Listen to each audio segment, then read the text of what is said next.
taller para verificar contenidos digitales, una guía, una serie de pautas, consejos que os voy a ofrecer para identificar bulos y también un protocolo, pues al final para cuidar de nuestra reputación profesional, porque puede suceder que en muchos casos, de manera directa o indirecta, haya una desinformación que afecte a nuestro negocio, que nos afecte como personas y como colectivos. Y en ese sentido, como profesional de la comunicación, creo que debemos darle respuesta. Muchas veces el que calla otorga, y si nosotros no trabajamos nuestra imagen, pues seguramente muchos otros la trabajen por nosotros. Como decía, aquí están los dos objetivos, no dos objetivos muy concretos de este curso, de este seminario. Por un lado, identificar las fake news y, por otro lado, pues ser capaces de responder ante una crisis de reputación. Como hasta este momento en el que habéis entrado yo no tenía información, no tenía datos sobre vosotros, sobre vuestro nivel y cómo estabais familiarizados con las fake news y con la verificación, decidí cuando estaba preparando este curso incluir una serie de códigos QR. Este código QR en concreto, como os especifico, es para que lo descarguéis en dispositivos Android si no contáis con una app para lectura de códigos, y a lo largo de las diferentes diapositivas he incluido códigos QR para que podáis acceder pues a contenido más avanzado o profundizar en ciertos aspectos del tema que vamos a tratar. Yo creo que esto ya me lo salto porque Pilar lo ha resumido perfectamente. Simplemente deciros que tenéis ahí un código QR que os enlaza a mi perfil de LinkedIn para que contactéis conmigo sin ningún problema para cualquier duda profesional, colaboración, lo que sea necesario. La estructura del taller, del curso, como habéis podido ver en la página de inscripción, pues bueno, lo he estructurado en 5 apartados, 4, ¿no? Si eliminamos o dejamos un poco al lado el apartado de la bibliografía. El primer apartado es fundamentalmente una contextualización de qué es lo de la desinformación, orígenes, antecedentes, tendencias actuales, datos de informes y también un poco teoría sociológica y psicológica de cómo los ciudadanos reaccionamos ante determinadas noticias. El segundo es muy claro, detección de fake news, es una parte más práctica. El tercero, normativa sobre la desinformación, al final es un puente, ¿no?, un poco entre el segundo y el cuarto. Y este último pues es un protocolo, es una serie de consejos, de actuaciones que debemos realizar en caso de ser víctimas de una fake news. Como podéis ver, pues ya se especificaba antes, tiene una duración de 3 horas. Haremos un descanso de al menos 5 o 10 minutos, ¿no?, en el intermedio del contenido para que, pues, al final todo el mundo, ¿no?, tenemos necesidades fisiológicas, pues se levanten, si los que quieran ir a la cocina, al baño o cualquier otra cosa que tengáis que hacer. Entramos ya en materia, entramos con la desinformación y qué mejor que, pues, al final acudir a la RAE, ¿no?, nuestro diccionario de referencia, para entender en qué consiste la desinformación. Yo me he quedado con las 2 primeras acepciones. La primera de ellas nos dice que la desinformación, como podéis leer, consiste en dar información intencionadamente manipulada al servicio de ciertos fines. Y la segunda introduce un matiz, hay un matiz, ¿no?, entre una y otra, y es que es dar información insuficiente o, en este caso, no darla. Este matiz cobra también cierta relevancia si vamos a la literatura anglosajona, vamos al diccionario de Oxford, porque ellos sí que son mucho más concretos, mucho más claros y específicos. Para ellos la desinformación se corresponde a la primera acepción de la que hablaba, la difusión de información deliberadamente falsa. ¿Por qué? Porque al final ellos tienen 2 conceptos, disinformation and misinformation. El primer concepto corresponde a este que estamos tratando y el segundo concepto, pues al final corresponde también a la segunda acepción de la que os hacía referencia. A veces es casi tan perjudicial dar información falsa como omitir una parte de la información. Y os quiero hacer partícipes, quiero que intervengáis en este curso y, sobre todo, pues que no sea yo el que esté todo el rato hablando. Por ese motivo, más allá de las consultas, de las matizaciones, de las aportaciones que queráis realizar, os lanzo ya las 2 primeras preguntas, ¿vale? Para ver si me podéis contestar, si podéis responder. Seguro que alguno anda cerca de cuándo surge la desinformación y cuál es la primera fake news de la historia. Os dejo 20, 30 segundos para ver si, pues bueno, alguno se quiere llevar el premio con la respuesta.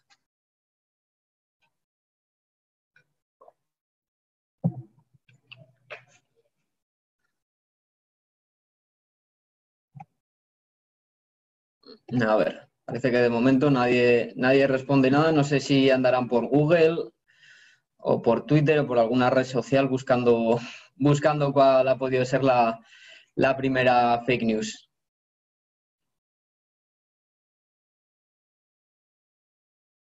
Pilar Fernando os invitó también a participar, a responder la pregunta.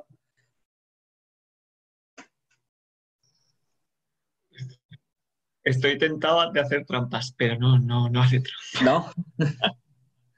Se puede echar un vistazo, por Google a ver si... A ver, parece que tenemos aquí una respuesta. Pues mira, hay alguien que se está acercando bastante, que nos dice: la desinformación supongo que surge en el momento en el que se necesita manipular, y para eso la civilización romana es perfecta. Pues le vamos a dar el premio a Eugenia, aparte del premio, porque efectivamente, a ver si puedo pasar. Aquí contamos con un emperador romano, con el fundador del Imperio Romano, que fue, pues bueno, uno de los pioneros, ¿no?, de las fake news. Aquí os pongo 3 personajes, hay muchos más, pues yo me he querido quedar con estos 3, con el autor de El arte de la guerra, es un manual de doctrina política, militar, estratégica, que se ha puesto muy de moda en los últimos años, sobre todo entre políticos, empresarios, economistas. Tenemos que fijarnos en la fecha, que pues bueno, este maestro falleció en 496 a.C., es decir, para darnos una idea, ¿no?, de lo longeva que es la desinformación. Es un fenómeno que viene de hace pues, casi dos siglos y medio como... 2 milenios y medio como mínimo. También tenemos a Octavio Augusto, que ahora entraremos un poco en su figura, ¿no?, y en su estrategia de propaganda contra Marco Antonio. Y ya viajamos al Renacimiento con Nicolás Maquiavelo, el autor del Príncipe. Algunos dicen que esa figura, ¿no?, del Príncipe está inspirada en Fernando el Católico. En este caso os pongo un extracto, 2 párrafos, ¿no?, del arte de la guerra, en el que se refleja la importancia ya que en ese tiempo tiene la desinformación, la confusión y el engaño, especialmente en el tema de las batallas militares. El caso de Octavio Augusto es un poco diferente, ¿no? No hablamos de un manual de doctrina, sino que nos centramos sobre todo en su estrategia política contra Marco Antonio. Para contextualizar esto, tenemos que explicar, ¿no?, que Octavio Augusto compartía un triunvirato tras el asesinato de Julio César con Lépido y con Marco Antonio, y que pues al final existía una confrontación importante entre Octavio y Marco Antonio. Octavio intentó solucionarlo ofreciendo a su hermana para casamiento con Marco Antonio, pero bueno, Marco Antonio, que se dedicaba a los territorios, que vigilaba los territorios del Oriente, pues estaba encaprichado de Cleopatra, como podéis comprobar en este artículo que os dejo aquí del País, e incluso en el libro de Fake News de la Antigua Roma. Y la verdad es que no hubo manera de reconciliación. Octavio Augusto lo que hizo en este caso fue llevar a cabo una potente estrategia de una campaña, una propaganda contra Marco Antonio, y uno de los hechos fue el tema de las monedas. Mandó acuñar una serie de monedas donde, como podéis leer, se describía a Marco Antonio como un mujeriego, como alcohólico y como un potencial traidor. El detonante de esta estrategia de propaganda realizada por Octavio fue una serie de informaciones que él llevó al Senado por las cuales el Senado romano pues, decidió declarar la guerra a Cleopatra y desembocó, fue el principio del trágico final, ¿no? de la pareja de Cleopatra y Marco Antonio. Y ya para terminar con el capítulo, con la selección de pioneros de las fake news, he tomado a Nicolás Maquiavelo, en medio del Renacimiento, ¿no? En Italia, en Florencia. Escribió el Tratado de Doctrina Política, como os decía, El Príncipe, y en este caso pues también enfocaba bastante, enfatizaba los efectos que puede tener la desinformación, el engaño a la hora de aplicarlo como gobernante. Y dejaba aquí una frase, parte de una frase que quiero subrayar, y es que dice que aquel que engaña encontrará siempre quien se deje engañar. Hay que ser hábil en fingir y disimular. Con estos tres personajes, con estas tres historias, podemos hacernos una idea de que la desinformación, como decía, como apuntaba Eugenia y como contaba en el caso del libro del autor de la guerra, es un fenómeno que viene de hace dos milenios y medio, que no es algo del último siglo. No obstante, la desinformación, como la conocemos como concepto, sí que es un concepto moderno y que aparece por primera vez recogida, una de sus primeras apariciones en la gran enciclopedia soviética, en medio de la Guerra Fría entre la URSS y Estados Unidos. Y ellos hacen referencia a la desinformación como aquella distorsión que Estados Unidos ejercía sobre la opinión pública mundial a través de su potencial informativo. Esta clarificación, este concepto de desinformación a los que ellos prestan bastante atención, tiene también pues, un poco un recorrido, ¿no? Y conlleva la creación, como podéis leer aquí, de departamentos esenciales de desinformación en países como Alemania, Hungría o Polonia. Ante la actuación de la URSS, Estados Unidos, que es el otro agente de la Guerra Fría, también realiza su campaña de información o desinformación, como lo queramos ver. En 1952 se crea la Agencia de Información de los Estados Unidos y es a raíz de la década de los 80 cuando la información como tal, como valor, se convierte en el elemento más importante de la política exterior. Así lo declaraba uno de sus directores. Y para hacernos una idea, ¿no?, de la magnitud, de la importancia que tenía esta agencia de información, que pues bueno, en 1999 desembocó en una subsecretaría de Estado de Asuntos Públicos y en un conglomerado de agencias, simplemente un dato, y es que contaba con 10.000 trabajadores y más de 100 centros de prensa y bibliotecas en diferentes países. En este caso es la Biblioteca de Estados Unidos en Johannesburgo.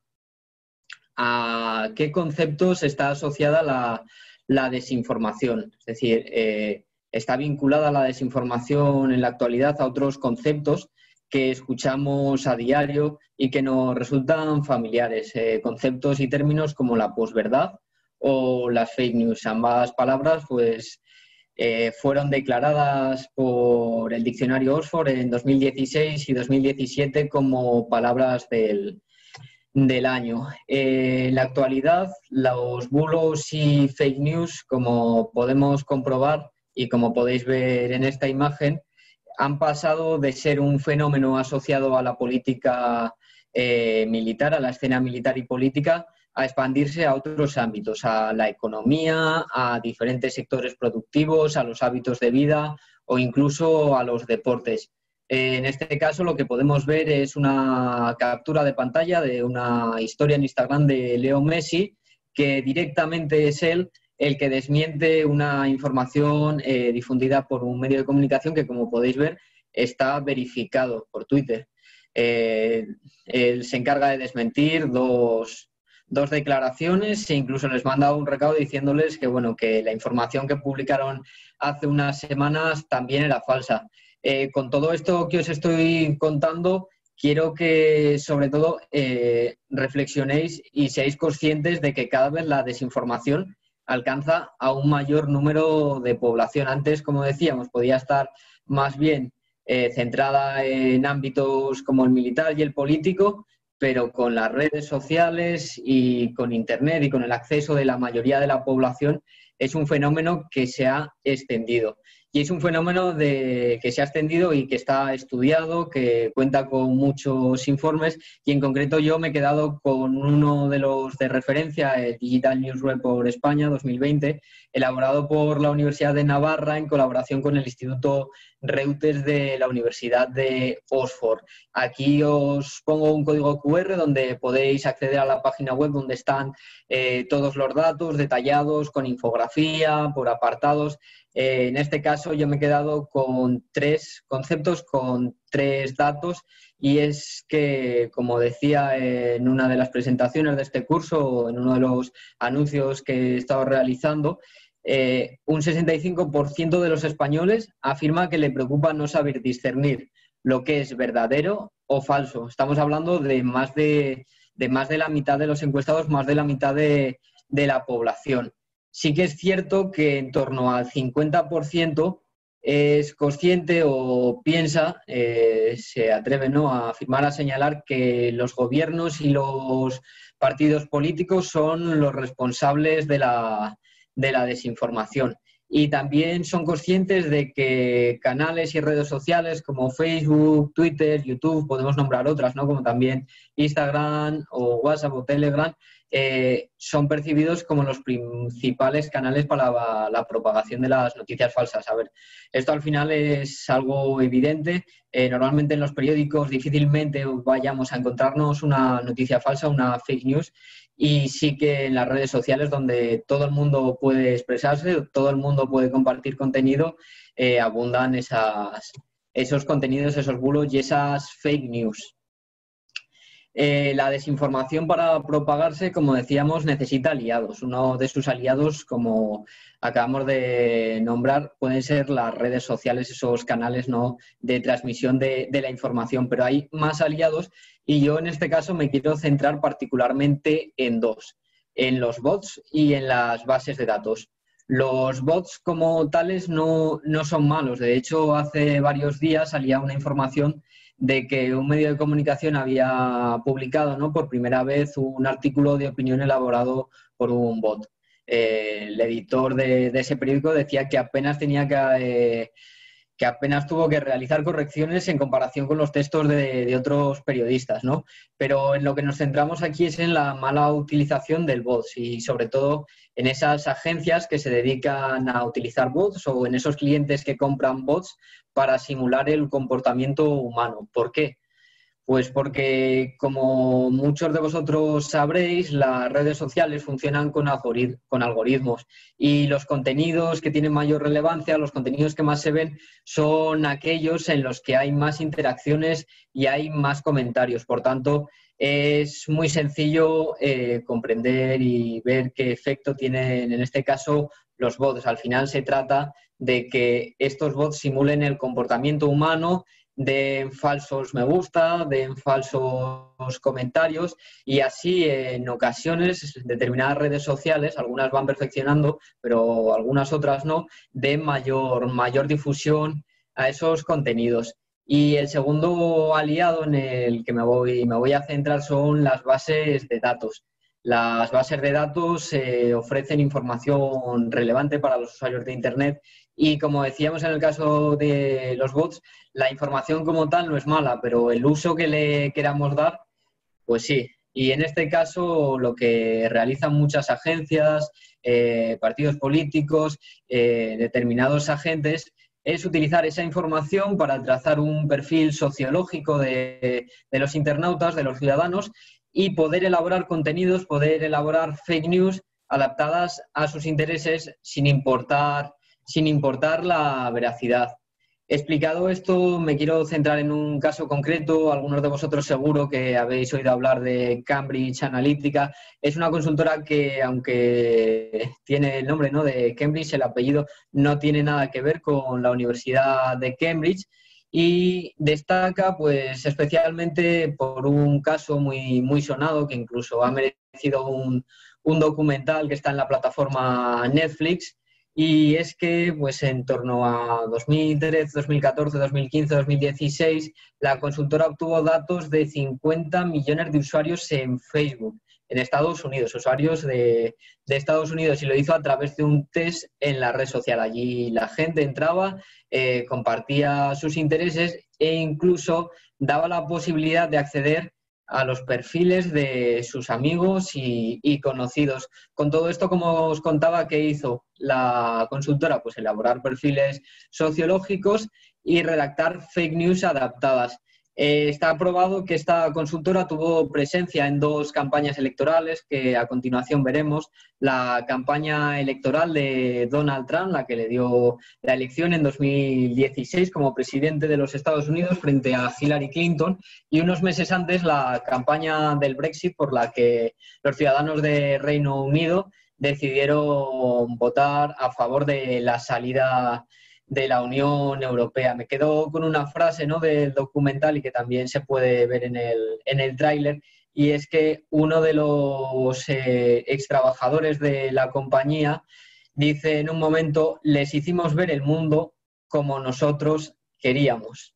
Es decir, para que seáis conscientes, ¿no?, de hasta dónde el uso de datos puede llevar a engañar a la ciudadanía. Y ahora vamos a ver si podemos ver el tráiler. A ver, un momento, si nos funciona. Si no, os dejaré el enlace, ¿vale?, por el chat para que podáis acceder. A ver, vamos aquí, vamos un momento a la pantalla y vamos a confirmarme si lo escucháis, ¿vale? Who has seen an advertisement that has convinced you that your microphone is listening to your conversations? All of your interactions, your credit card swipes, web searches, locations, likes, they're all collected in real time into a $1 trillion a year industry. The real game changer was Cambridge Analytica. They'd worked for the Trump campaign and for the Brexit campaign. They started using information warfare.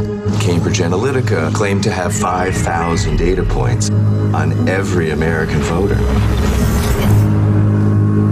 I started tracking down all these Cambridge Analytica ex-employees. Someone else that you should be calling to the committee is Brittany Kaiser. Brittany Kaiser, once a key player inside Cambridge Analytica, casting herself as a whistleblower. The reason why Google and Facebook are the most powerful companies in the world is because last year data surpassed oil in value. Data is the most valuable asset on Earth. We targeted those whose minds we thought we could change until they saw the world the way we wanted them to. I do know that their targeting tool was considered a weapon. There is a possibility that the American public have been experimented on. This is becoming a criminal matter. When people see the extent of the surveillance, I think they're going to be shocked. And I still fear for your life with the powerful people that are involved. But I can't keep quiet just because it'll make powerful people mad. Data rights should be considered just fundamental rights. This is about the integrity of our democracy. These platforms which were created to connect us have now been weaponized. It's impossible to know what is what, because nothing is what it seems.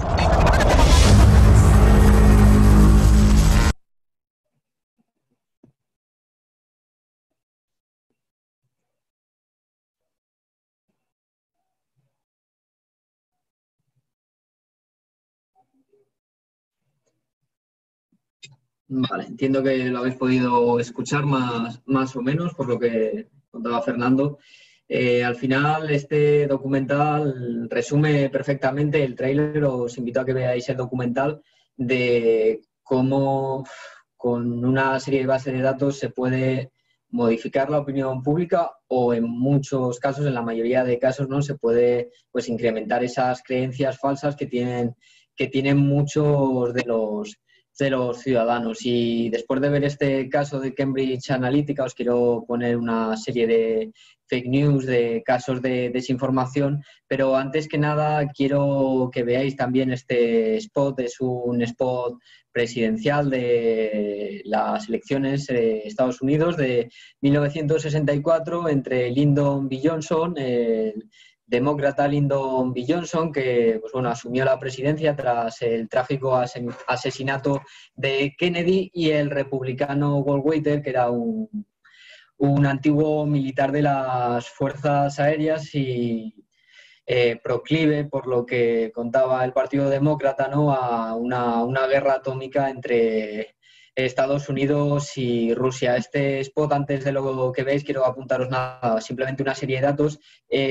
Simplemente se emitió una vez, apenas costó $30.000, pero fue uno de los mayores activos, fue una de las herramientas que más sirvió a Lyndon B. Johnson para propagar esa imagen, ¿no?, de Goldwater como un personaje proclive a la guerra atómica, y sobre todo para ganar las elecciones con un 61,1% de los votos. Vamos a ver el spot para que pues bueno, seáis un poco conscientes, ¿no?, de la fuerza que tuvieron esas imágenes y los efectos que tuvo en la población estadounidense. Vamos allá con el spot. From the Library of Congress in Washington, D.C.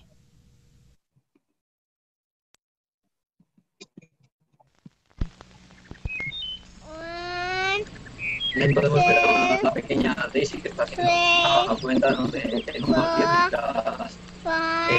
10 mientras para las margaritas, y a continuación pues veremos qué es lo que pasa. 10,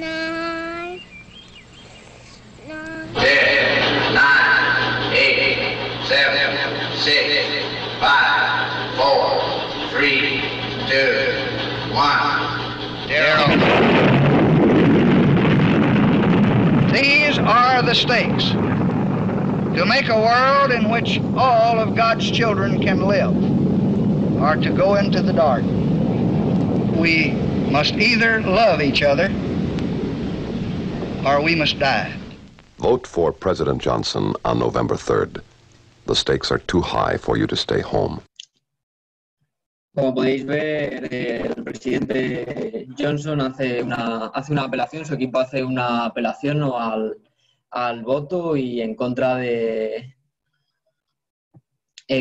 una posible guerra atómica. Como matizaba antes de ver el spot, este no es un caso como tal de desinformación, pero sí que nos sirve sobre todo para ser conscientes y para ver el efecto que un simple anuncio como este, que únicamente se vio una vez en televisión, puede tener en la opinión pública, en este caso en la opinión pública estadounidense. Y de las elecciones presidenciales de 1964, donde ganó el demócrata Lyndon B. Johnson, nos vamos hasta las elecciones de 2016, ganadas pues por el partido contrario, por el partido rival, por los republicanos, y en concreto por, aquí lo tenemos, yo creo que no hace falta presentación, ¿no?, por Donald Trump.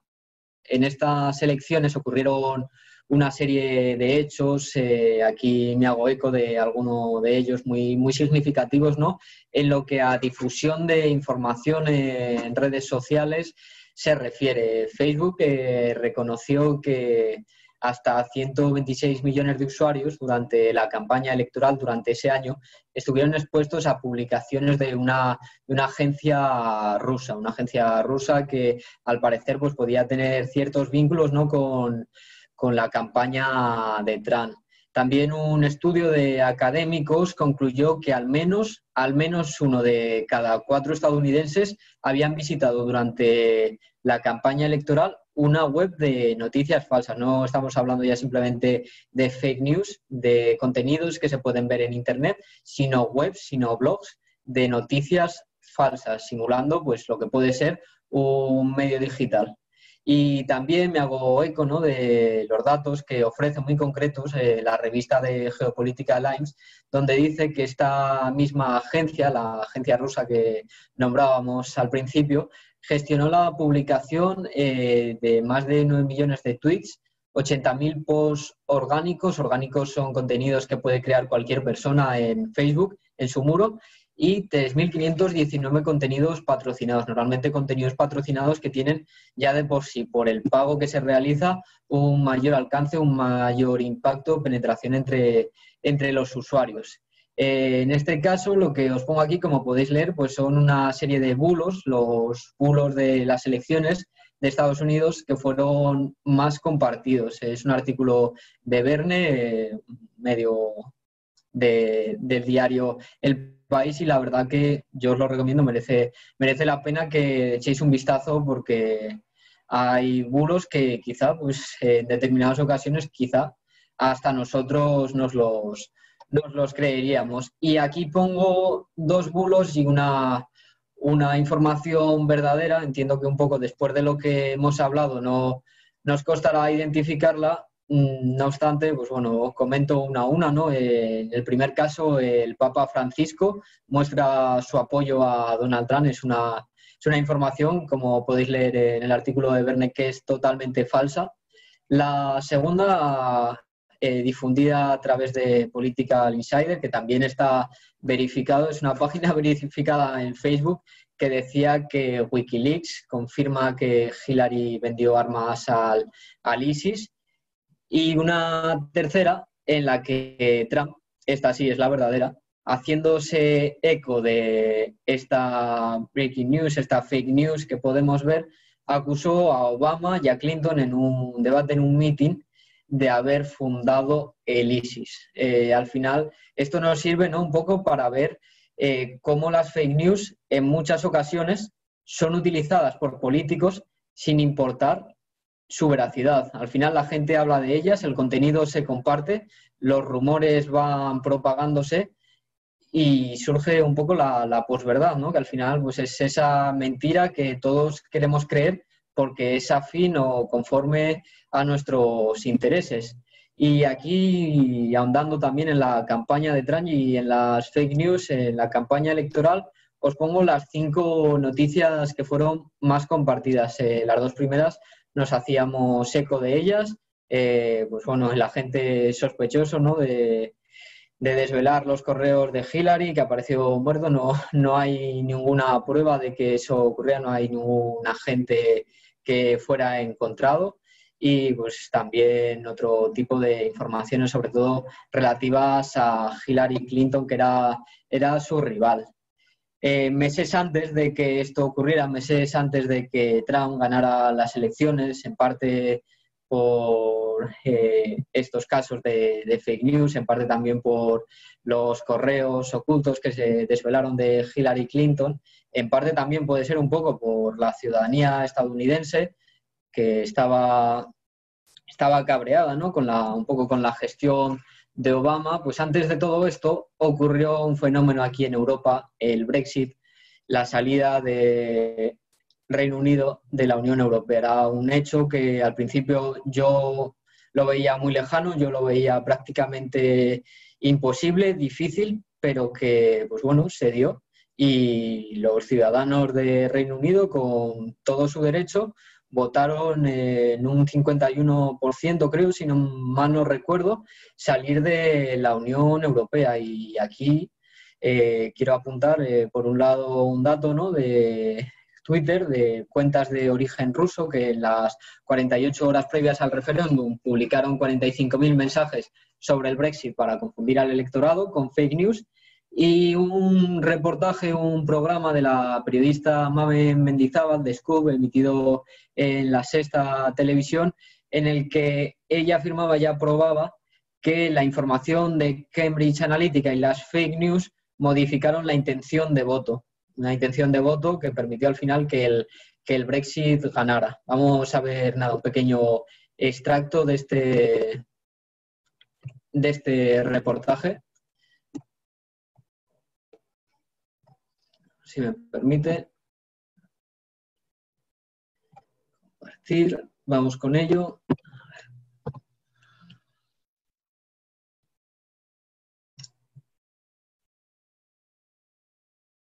si no nos salta ningún spam. Este año Carrefour vuela al cole y vuela al ahorro con precio. En algunas webs.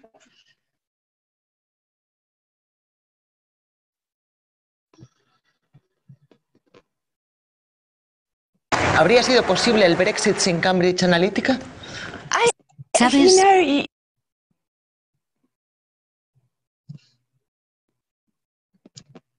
¿El Brexit sin Cambridge Analytica?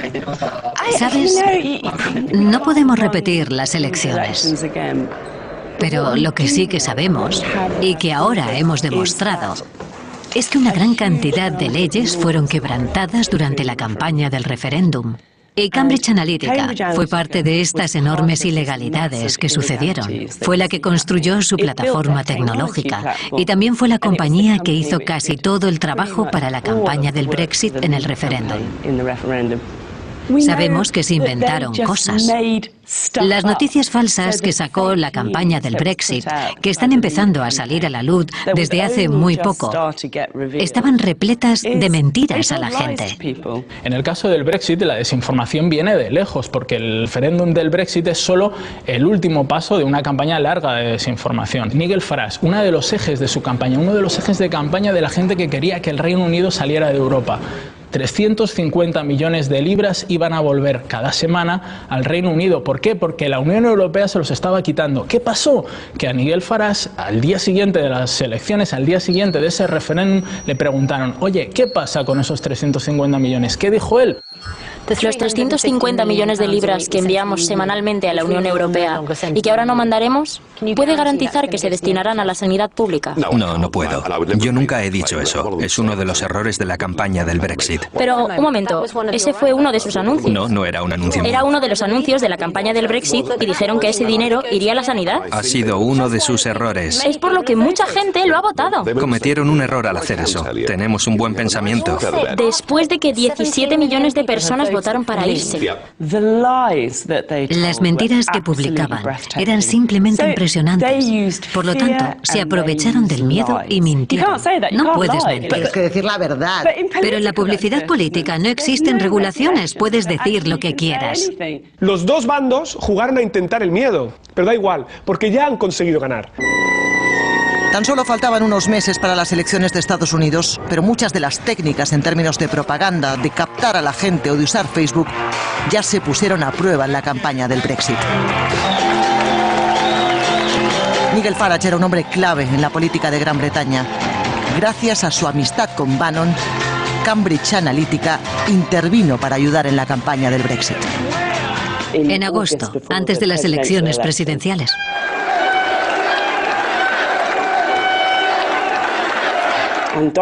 Y cuando Donald Trump subió al escenario en Mississippi, dijo: "Bienvenido, Mr. Brexit". This is the movement known as Brexit.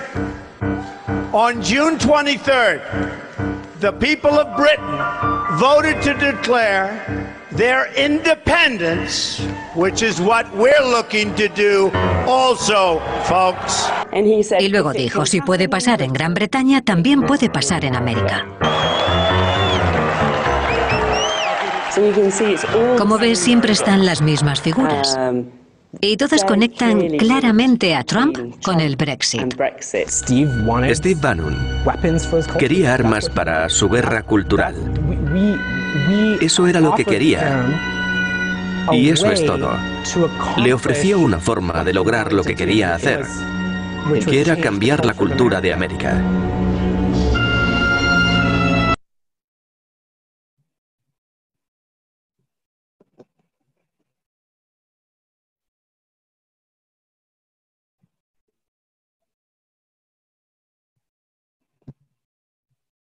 He pensado en hacer una marioneta de madera.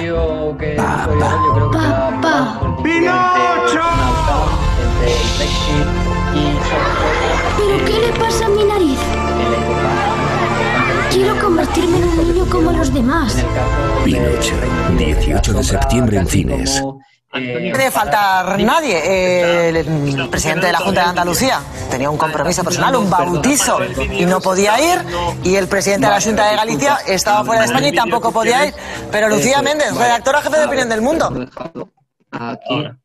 Vale. Nada, perdón, disculpad que se ha quedado aquí. Pensaba que no iba a ir nada, pero efectivamente La Sexta nos ha puesto imágenes de otro de sus programas. A ver, ¿se ve la diapositiva? No se ve. A ver, no, estamos en vídeo ahora mismo. Vale, estamos en vídeo. Ahora sí, ¿no? Ahora estamos en la diapositiva que estábamos comentando del Brexit. Como os contaba, pues al final este reportaje, ¿no?, de Mami Mendizábal prueba el vínculo, ¿no?, que hay entre el Brexit, que hay entre Trump, y sobre todo lo que a mí me ha llamado la atención, imagino que a vosotros también, ¿no?, es prácticamente cómo responde Farage cuando le dicen el dinero del Reino Unido, ¿no?, que estaba dando a la Unión Europea ese dinero que en realidad es un dinero inexistente, que no estaba por ninguna parte, pero que bueno, que fue una fake news, una fake news difundida, una mentira que repetida 1000 veces terminó convirtiéndose en verdad para la mayoría de la población y que también influyó a la hora de que los británicos votaran sí o si no a su estancia en la Unión Europea. Y de estos dos casos de elecciones de Estados Unidos y de Reino Unido, pues vamos a un tema de candente actualidad, un tema que por desgracia nos está tocando vivir a todos y en una manera u otra nos ha afectado, y es el coronavirus, la COVID-19, y en este caso en lo que yo me centro es en la difusión de bulos, de fake news relacionadas con la pandemia, con la enfermedad del coronavirus. Algunos expertos en comunicación han coincidido, han tildado, ¿no?, este fenómeno como la infodemia, entre infoxicación, información y pandemia. Y aquí tenemos 3 ejemplos, podría poner miles, pero me he decidido quedar, ¿no?, con estos 3 que son un poco representativos. Todos hemos visto fotografías, imágenes de enfermeros, de personal sanitario desmintiendo que existiera coronavirus, desmintiendo, como dicen aquí, que hubiera asintomáticos, o asegurando que los hospitales estaban vacíos y que las imágenes que desgraciadamente veíamos todos los días en la televisión, las imágenes del Palacio de Hielo, ¿no?, que yo creo que a muchos nos helaron, pues no existían, no eran tales. También hemos visto falsas ediciones del BOE dirigidas sobre todo a runners y a ciclistas que ya no aguantaban más en casa, ¿no?, que eso del confinamiento les estaba haciendo subirse por las paredes, y que al ver esta edición del BOE, pues a alguno se dio una alegría que le duró poco tiempo, en cuanto dio una lectura un poco más profunda, ¿no?, y comprobó un poco el tono en el que estaba escrito. Y también alertas que hablan sobre todo de mascarillas, ¿no?, de que las mascarillas, más que proteger, están provocando otro tipo de enfermedades. En este caso hablan de neumonías.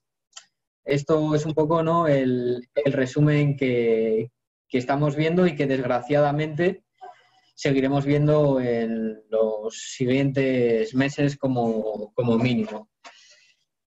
Una vez realizada esta exposición, ¿no?, de casos de fake news, de ejemplos, un poco tipo de fake news, ¿no?, y lo que estamos viendo en la actualidad, quiero incidir en un apartado, y es en cómo los contenidos, y en este caso especialmente en cómo la información que nosotros vemos como ciudadanos a través de los medios de comunicación nos puede influir.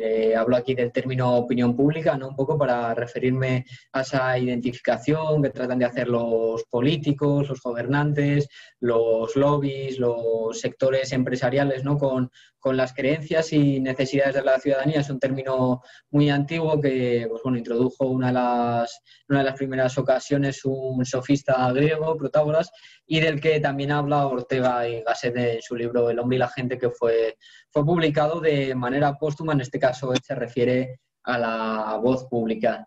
He seleccionado en esta ocasión 3 teorías que yo creo que son muy representativas. Una de ellas otorga a nosotros como ciudadanos un papel más activo, ¿no?, y más determinante en cuanto al consumo de información, y en las otras 2 más bien pues los ciudadanos somos un sujeto pasivo y en muchas ocasiones analizado como un poco como rebaño, ¿no?, como masa a la que influye de manera conjunta. En el primer caso me refiero a la teoría de la exposición selectiva. ¿Qué es lo que dice esta teoría? Pues dice que los ciudadanos, como tal, como individuos, nos exponemos a los mensajes que podemos ver en los medios de comunicación en función de si concuerdan o no concuerdan, en función de si son consonantes o disonantes de nuestras creencias y de nuestros intereses. Y en este caso, pues nos podemos exponer o podemos recibir los mensajes a la hora de exponernos, el hecho de ver un titular y clicar la noticia, a la hora de recibirlos, es decir, si tenemos probablemente la radio, los informativos puestos en el coche mientras viajamos y escuchamos una palabra, escuchamos una frase, ¿no?, que a nosotros nos interesa, probablemente igual le pedimos a nuestro acompañante que nos deje de dar conversación y subimos un poco el volumen. Y la última parte es en la retención, es decir, en quedarnos con lo que esa noticia nos dice. Probablemente, pues si concuerda con nuestros intereses, pues nos quedaremos, ¿no?, y nos haremos eco de ella y se la contaremos a nuestros conocidos, a nuestros familiares, a nuestros amigos. Y si por el contrario, pues es algo que no nos gusta, que no nos agrada, pues diremos que seguro que es algo que han sacado de contexto, que no se corresponde con la realidad y que nos quiere mentir. Como destaco, en este caso somos los ciudadanos los que jugamos un papel activo a la hora de consumir la información. Y esto contrasta con el papel pasivo de los ciudadanos que, pues bueno, se define, ¿no?, un poco en las 2 siguientes teorías, en la que vemos ahora, en la de la espiral del silencio y en la próxima, en la de la agenda setting. Esta teoría pues fue un poco originada, su autora fue la socióloga alemana, que ahí podéis ver, y lo que ella dice que son los líderes de opinión y los medios de comunicación, sobre todo, en este caso pues también podemos sumar, ¿no?, las fake news en la actualidad, los que determinan la corriente de comunicación, determinan esos temas de los que se hablan y determinan también en muchos casos los valores, la simpatía, la popularidad, el respeto con según qué figuras y con según qué actores. En este caso, ¿qué dice esta teoría? Pues que en muchas ocasiones nosotros nos creemos lo que vemos dentro de esa corriente. Si nosotros estamos viendo a todas horas imágenes de una fake news y nadie nos dice que nos la desmiente, y vemos a políticos que dan paulo, que dan difusión a esas informaciones, a esos contenidos, pues probablemente nosotros nos lo creamos, porque nuestros amigos también se lo creen, nuestros familiares puede que también se lo crean, y lo que no queremos ser es la oveja negra, el rarito de turno, que dice que eso no es así, aunque efectivamente tenga razón. Pero preferimos evitar marginarnos y sumarnos a esa corriente mayoritaria por simple hecho sociológico, como demostraba esta autora, esta socióloga alemana. Y esta teoría, la de la agenda setting, como decía, también nos confiere un papel más pasivo, y en este caso lo que dicen Maxwell Malcolm y Donald Shaw, que son los autores, ¿no?, los promotores de esta teoría, es que son los medios de comunicación, y en este caso también podemos sumar las redes sociales, los que indican a la gente qué tiene que pensar y cómo tiene que pensar. Es decir, nos indican sobre qué tenemos que pensar, sobre los temas que tenemos que pensar y cómo tenemos que pensar respecto a esos temas. ¿Y cómo lo hacen?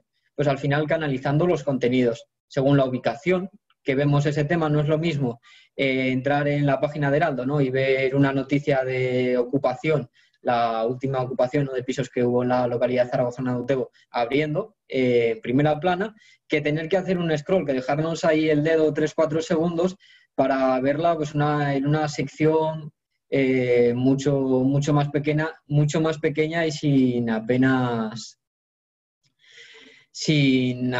importancia y sin apenas tamaño. También en función de la frecuencia, no es lo mismo estar hablando todos los días, ¿no?, de un tema que escucharlo cada 15 días o cada mes y, como decía, pues del tamaño de la longitud que tenga esa noticia, del espacio que ocupe dentro de un informativo. No es lo mismo una pieza, ¿no?, que ocupa 30 segundos que un reportaje de minuto y medio o incluso de 2. Y claro, tampoco es lo mismo una noticia, ¿no?, que abre un informativo, ya bien sea de radio o de televisión, que una noticia pues que la dejan un poco para el final, ¿no?, o que la camuflan entre una y otra noticia y su duración es mucho menor. Aquí os lanzo una pregunta, ¿no?, una pregunta que yo también me hago y que sirve para enlazar con los datos que a continuación pongo, y es si en realidad nos mienten o somos nosotros los que queremos creernos aquello con lo que estamos de acuerdo. Pues bueno, aquí os dejo 3 datos, 4, ¿no?, 4 porcentajes para que reflexionéis. Porque como recoge el informe Digital News Report al que antes hacía referencia y del que os dejaba un enlace, un código QR para descargarlo, pues prácticamente la mitad de los españoles, no un poquito más, el 55%, simplemente creen que el periodismo independiente es esencial. Es decir, hay un 45%, 4 de cada 10, que consideran que el periodismo independiente no es esencial para el correcto funcionamiento de la democracia.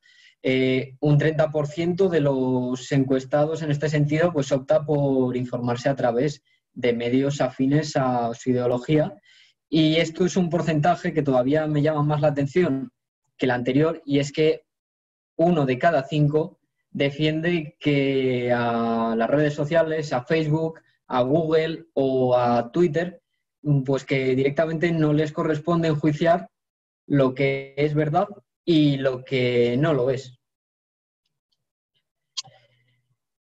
Vamos a dar gracias que para 1 de cada 5, decía que no, pero hay 4 de cada 5, ¿no?, que prefieren que sean las redes sociales, al menos, las que verifiquen ese contenido con la ayuda de verificadores. Y esto me permite abrir, ¿no?, con este enlace el segundo apartado de este taller, de este seminario, y es la detección de fake news, fact-check, verificación, como lo queramos llamar. Para definirlo, volvemos otra vez a nuestra amiga, la RAE, a la Real Academia de la Lengua, que define la verificación como comprobar o examinar la verdad de algo.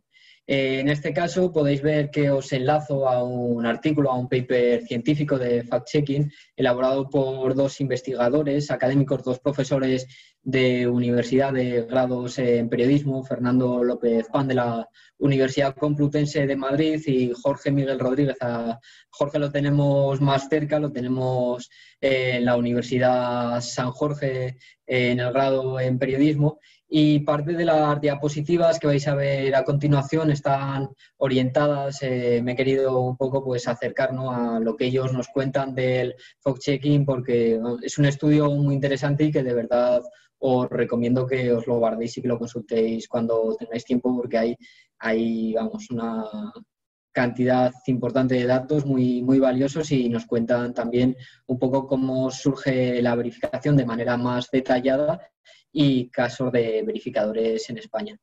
¿Por qué surge la verificación? Pues estos 2 autores dan su respuesta y es la que un poco también quiero compartir, ¿no? Y es porque hay un mayor acceso, como decía al principio del curso, a Internet. La mayoría de la población en el mundo occidental puede acceder a Internet y se están creando nuevos canales. ¿Qué ocurre? Pues que estos nuevos canales han desbancado a los medios de comunicación, que hasta hace 2 décadas pues eran los agentes hegemónicos, tenían un papel hegemónico a la hora de determinar qué contenidos eran verdaderos y qué contenidos no lo eran. En este caso, los medios de comunicación han perdido, como decía, ese papel hegemónico.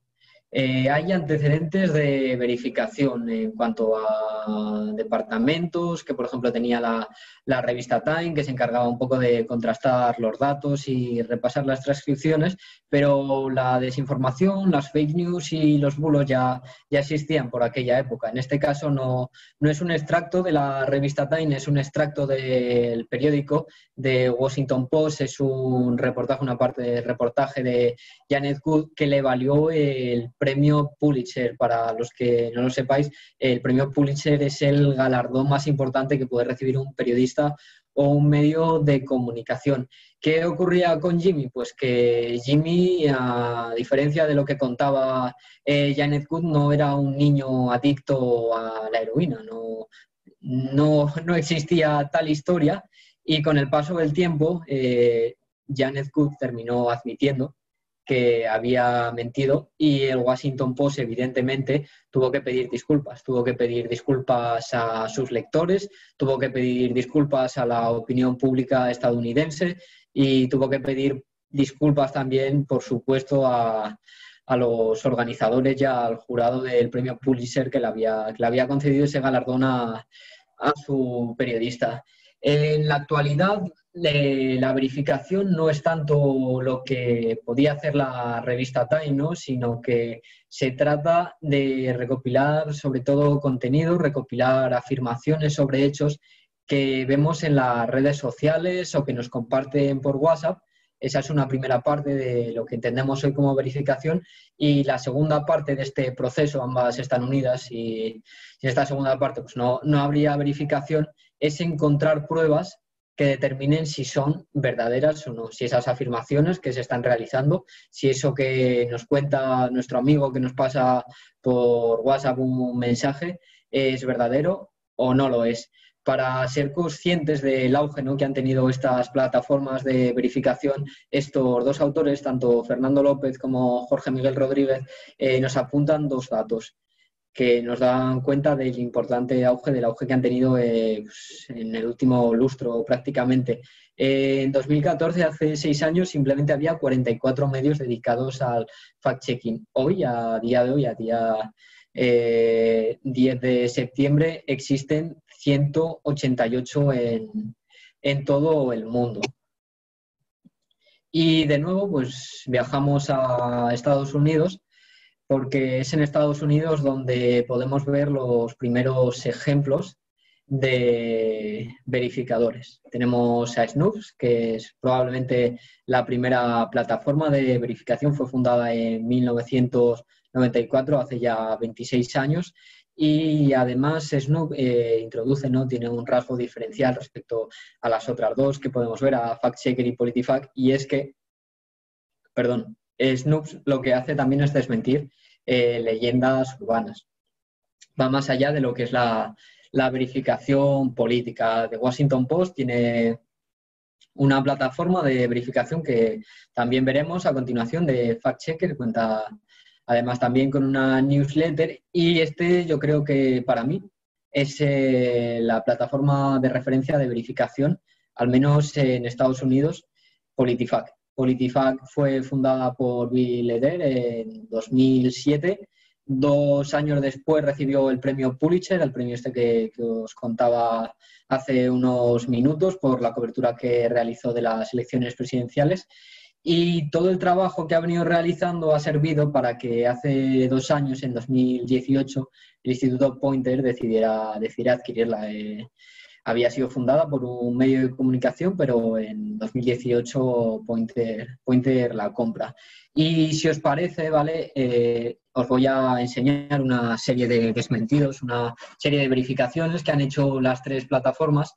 En este caso sí que me gustaría, ¿no?, como os he dicho al principio, que tengáis un papel activo, y que si tenéis contenidos o enlaces de noticias o cosas que habéis escuchado, rumores, ¿no?, que venís oyendo y no sabéis si son ciertos o no, que los paséis, que los compartáis por el chat, o incluso que levantéis la mano, ¿no?, y hagáis una pregunta, y veamos pues si en estos verificadores o en algunos que veremos más adelante, pues podemos dar con ellos y comprobar si realmente se trata de una información verdadera o si simplemente es un bulo y fake news. Dicho esto, empezamos por Snopes. Como os contaba, es la pionera. Vamos a compartir la pantalla. Imagino que ya lo podéis ver, ¿vale? Y vamos a ir, pues, a ver si se carga todo para que podáis ver las imágenes. A ver, vamos a quitar esto. Publicidad. En este caso podemos ver las preguntas, ¿no?, que se hacen, los temas más populares. Se va a mover California, Disneyland a Texas. Pues bueno, es uno de los temas, ¿no?, de esas leyendas urbanas que corren, y aquí es como ellos lo analizan.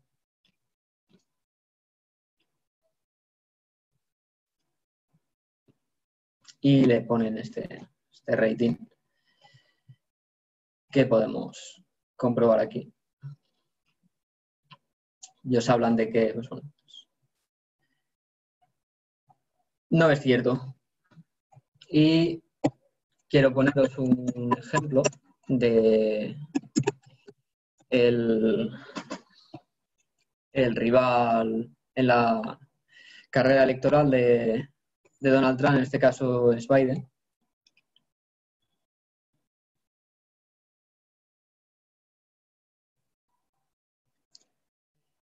Y en este caso se preguntan si este es el vídeo que muestra que Biden se quedó dormido en una entrevista. Como dicen, se trata de un clip manipulado que fue compartido por, ni más ni menos, para que os hagáis una idea, del director de medios de comunicación del presidente Trump. Fue compartido, aquí lo tenemos, por Dan Scavino.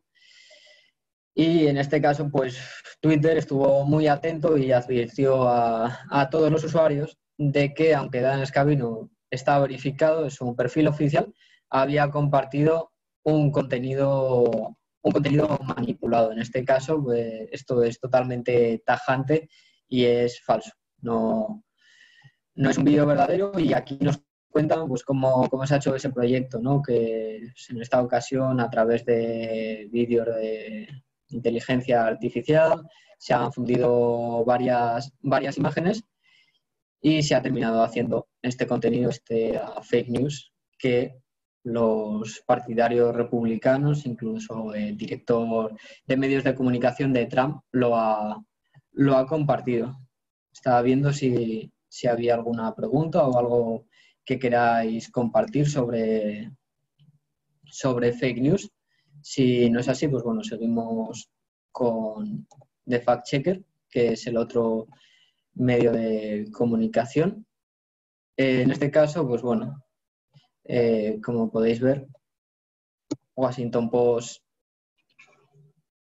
es un medio que es suscripción digital, entonces hay algunas características, ¿no?, algunas funciones que no están del todo abiertas, pero aquí, pues bueno, podemos ver, ¿no?, como en el caso de Fact Checker también se dedica a desmentir, y en este caso, pues bueno, el palo va para el Partido Demócrata, ¿no?, para Biden. Antes hablábamos de lo que estaba haciendo mal el Partido Republicano, en concreto de su director de medios de comunicación, y en este caso pues hablamos de la campaña con la que Biden está atacando a un plan de seguridad social de Trump que ni siquiera existe. Pues bueno, es el vídeo, no os lo pongo un poco, a ver si lo podemos ver para que veáis de lo que habla.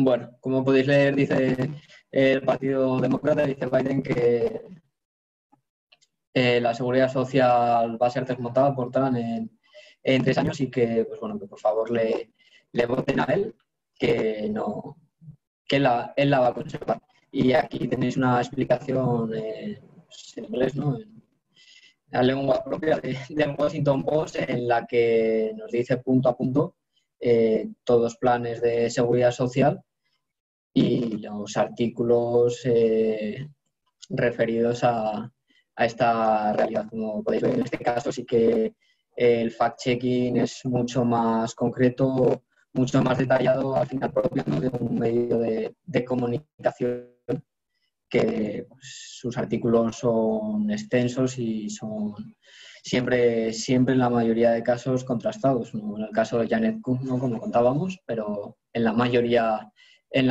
de ocasiones sí. Y para terminar vamos a la plataforma PolitiFact. Esta, como os decía, yo creo que es la plataforma de referencia premiada con el Pulitzer y es muy visual. A mí me gusta sobre todo, ¿no?, que en comparación con lo que es Snopes y con lo que es The Fact Checker de Washington Post, aquí directamente no hace falta ni que entres dentro de las noticias. Ya ellos te ponen en función un poco del color, ¿no?, y de los iconos, si los hechos y las declaraciones que se han realizado por diferentes políticos, por diferentes agentes económicos, son ciertas o son falsas. En este caso me fijo, ¿no?, en una de estas que dice que ningún político ha muerto por el virus. Como indican ellos, es falso, el PolitiFact, ¿no? Y cuentan, pues aquí,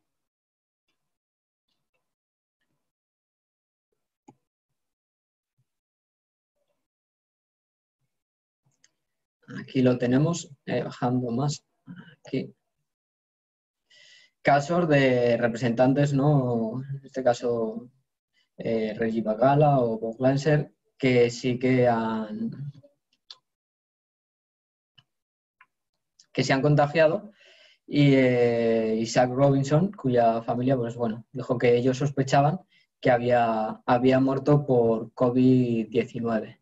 Esto es lo que tenemos en Estados Unidos. Tenemos Snopes, tenemos PolitiFact y tenemos The Fact Checker del Washington Post. Y en España contamos con estas plataformas de verificación. Seguramente alguna de ellas sí que os tiene que sonar. Maldita.es es muy conocida, sobre todo su lema, ¿no?, periodismo para que no te la cuelen. Neutral, que está asociada al programa El Objetivo de la Sexta y es una plataforma creada por la presentadora de este programa, por la periodista Ana Pastor. Y F Verifica, que al final, pues bueno, que pertenece a la agencia de noticias F, a la agencia estatal. F Verifica, pues al final tiene un trabajo un poco más aséptico, ¿no? No entra tanto en materia, no se moja, por decirlo así, no es tan tajante a la hora de confirmar o desmentir, pero sí que, bueno, quiero quedarme, ¿no?, con esta noticia. Ellos dicen que al final, pues que no todo es blanco o no todo es negro, que siempre hay grises.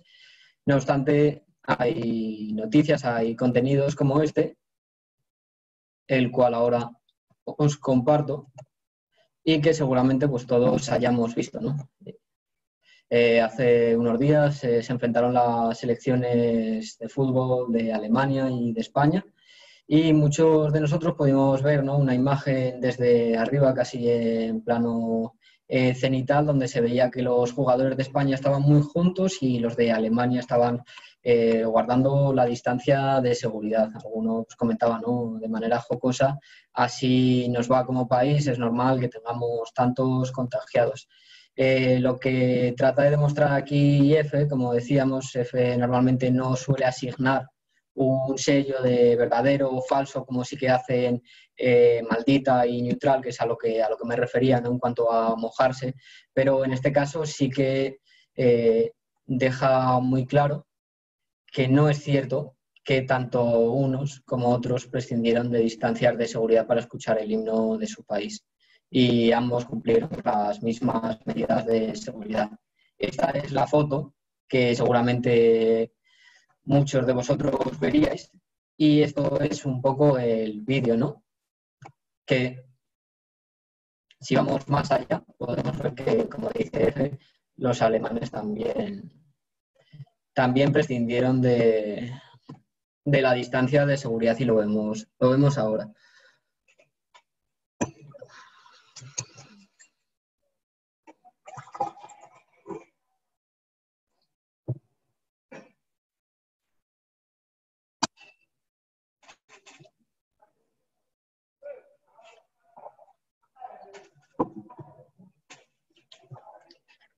Visto este caso de verificación de la agencia EFE, vamos a pasar a las dos otras plataformas de verificación, a Neutral y a Maldita.es, que sí que tienen un recorrido más largo, sobre todo Maldita. No obstante, empezamos con Neutral, que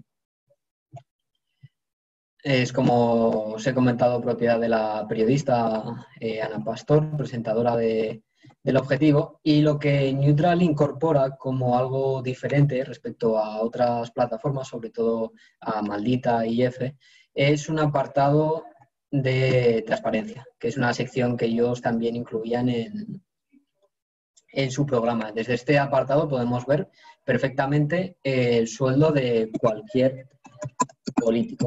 Si, por ejemplo, nosotros buscamos Pedro Sánchez,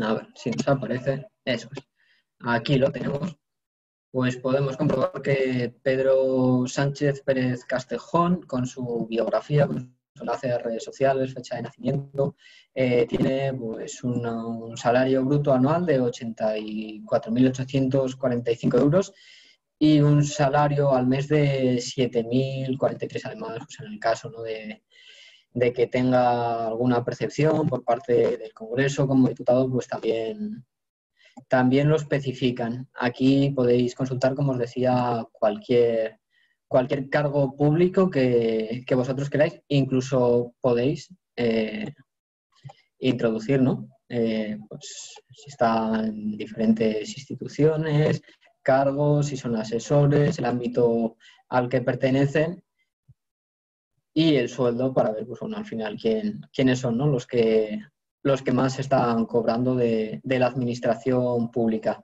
En cuanto a sus fact-check, que es también lo que nos interesa, pues podemos ver que utilizan determinados iconos para clarificar y para verificar. Aquí, pues bueno, tienen verdad a media, falso, pues hay 7 millones de españoles que quieren trabajar y no pueden. Pues, y para ellos esto resulta engañoso, y publican un artículo, ¿no?, como hacía The Washington Post, para contextualizar la verificación que ellos realizan. La verdad que Neutral, tanto Neutral como Maldita.es, al que vamos a ver a continuación, realizamos un trabajo buenísimo en lo que es la verificación y sobre todo la contextualización de los hechos. Al final, recuperar todo esto, ¿no? En este caso estamos hablando de delitos de calumnias, estamos hablando de ordenamiento jurídico europeo y estamos hablando de presidente de Podemos en el Congreso. Y aquí, como vemos, citan todos los códigos penales de diferentes países, de Países Bajos, de Mónaco, de Dinamarca, de Bélgica, de Suecia. Es decir, es un trabajo, vamos, ingente, y al igual que tenía EFE Verifica, pues también tienen un apartado en el que vosotros podéis compartir vuestros mensajes, vuestras dudas, y ellos lo estudiarán y darán una respuesta.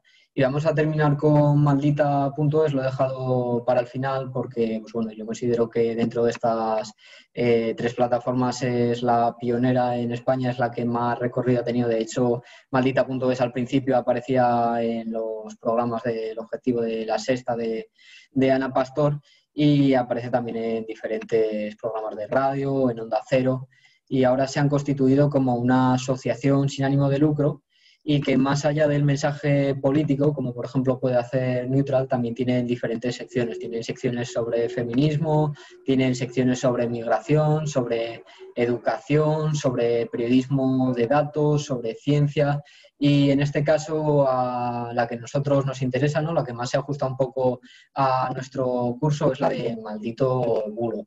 Destacar, antes de entrar en esta sección, pues que bueno, que ellos tienen un servicio directo de WhatsApp al que le podéis enviar vuestras preguntas, también en Telegram, incluso tienen también una metodología, ¿no?, que han elaborado ellos, y una comunidad donde diferentes usuarios pues aportan sus datos para desmentir determinadas informaciones. entramos en Maldito Bulo y lo que yo os quiero destacar aquí, a ver si lo encontramos, es una recopilación de todos los bulos que se han ido viendo durante el coronavirus. Cuando lo busqué hace una semana, yo creo que eran 690 y algo, en apenas una semana casi han crecido, han encontrado 50 nuevos, y es un artículo, una recopilación muy interesante en cuanto pues, a alertas falsas, desinformaciones sobre COVID y mentiras. Yo creo que el trabajo que han hecho aquí Maldita pues es digno de elogio, y como veis pues está el especial, ¿no?, que ellos han creado respecto al coronavirus, con consejos, con preguntas y, como veíamos, con bulos.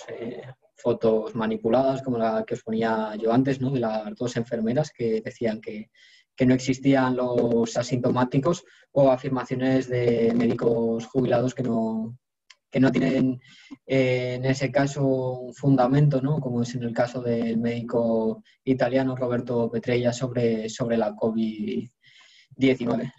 Creo que fue uno de los médicos que fue contrario a la vacuna del virus del papiloma humano, me parece. Dicho esto, pues bueno, también podéis comprobar que ellos tienen una newsletter, podéis contactar con ellos a través de maldita.es, y ya os digo, es que lo que hace Maldita, el equipo que tiene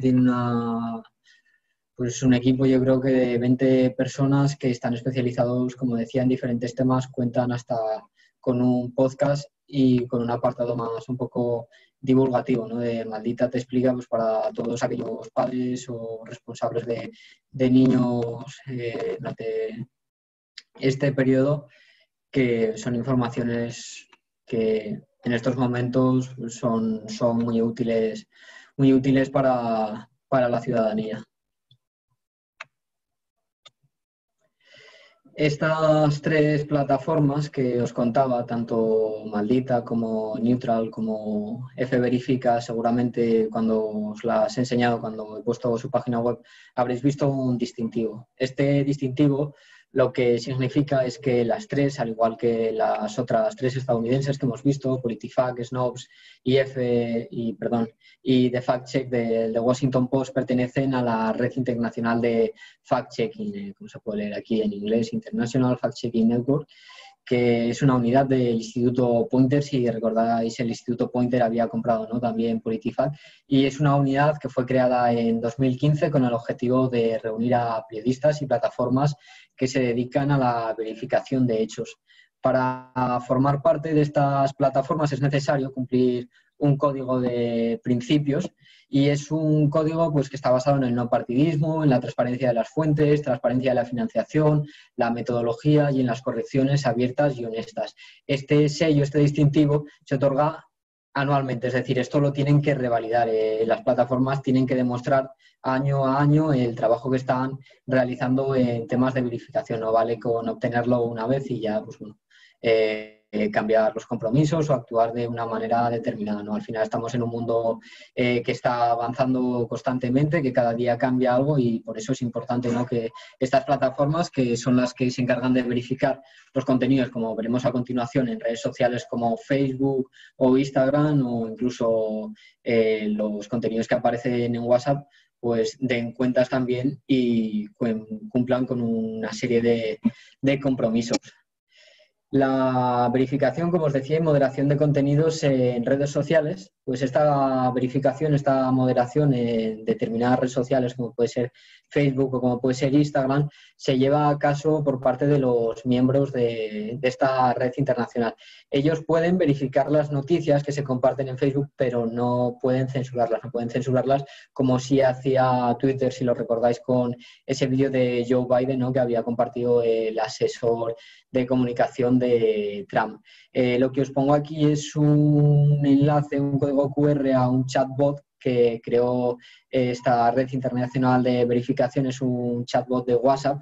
Simplemente con escanear el código os dará acceso a una cuenta de WhatsApp, y ahí, con introducir hi o la palabra hola, os pondréis en contacto con un robot, con un bot, que os va a responder a todo tipo de cuestiones relacionadas con la COVID. Tengo que decir también, como decía, que Maldita.es trabaja en la verificación de contenidos que se comparten en WhatsApp, y en el caso de Twitter y YouTube pues cuentan con sus propios verificadores. Veíamos que, como decíamos, Twitter había censurado el vídeo de Joe Biden, ese montaje. Y respecto a Google, al final YouTube también pertenece a Google, en 2016 lanzó una etiqueta, la etiqueta FactCheck, para aquellas noticias, para identificar aquellos artículos que incluían información verificada. Si alguno de vosotros no lo habéis visto por el motivo que sea, voy a poneros una pequeña demostración de cómo se ve una noticia de Facebook que, pues bueno, se ha moderado. A ver si me deja compartir. No. Antonio, un momentico, perdona. Dime. Comenta Eugenia Nassarre si puedes explicar un poco cómo funcionan las plataformas, cómo trabajan. ¿Cómo funcionan las plataformas? ¿Cómo trabajan? Sí, claro. Volvemos atrás. Era algo que ya iba a adelantar aquí en el tema de la guía, no obstante... O si quieres para después del descanso, como tú veas, son las 12:30, como tú veas. No, hacemos un pequeño... Se lo explico brevemente y luego profundizamos. Al final, la metodología de estas plataformas, tanto Maldita como Neutral, como F-Verifica, lo que consiste, en primer lugar, es en recopilar los datos. Bien datos que le pueden llegar directamente a través de usuarios. Como decía, muchos usuarios se ponen en contacto con ellos a través de WhatsApp, a través de Twitter, Facebook, diferentes canales que tienen ellos abiertos. Ellos reciben la información y una vez que ellos tienen la información, bien sea porque la han recibido o bien porque ellos han visto un bulo que está circulando por Internet y se han hecho eco de ese bulo, una vez que tienen esa información, acuden a diferentes fuentes. Imaginemos, ¿no?, que está hablando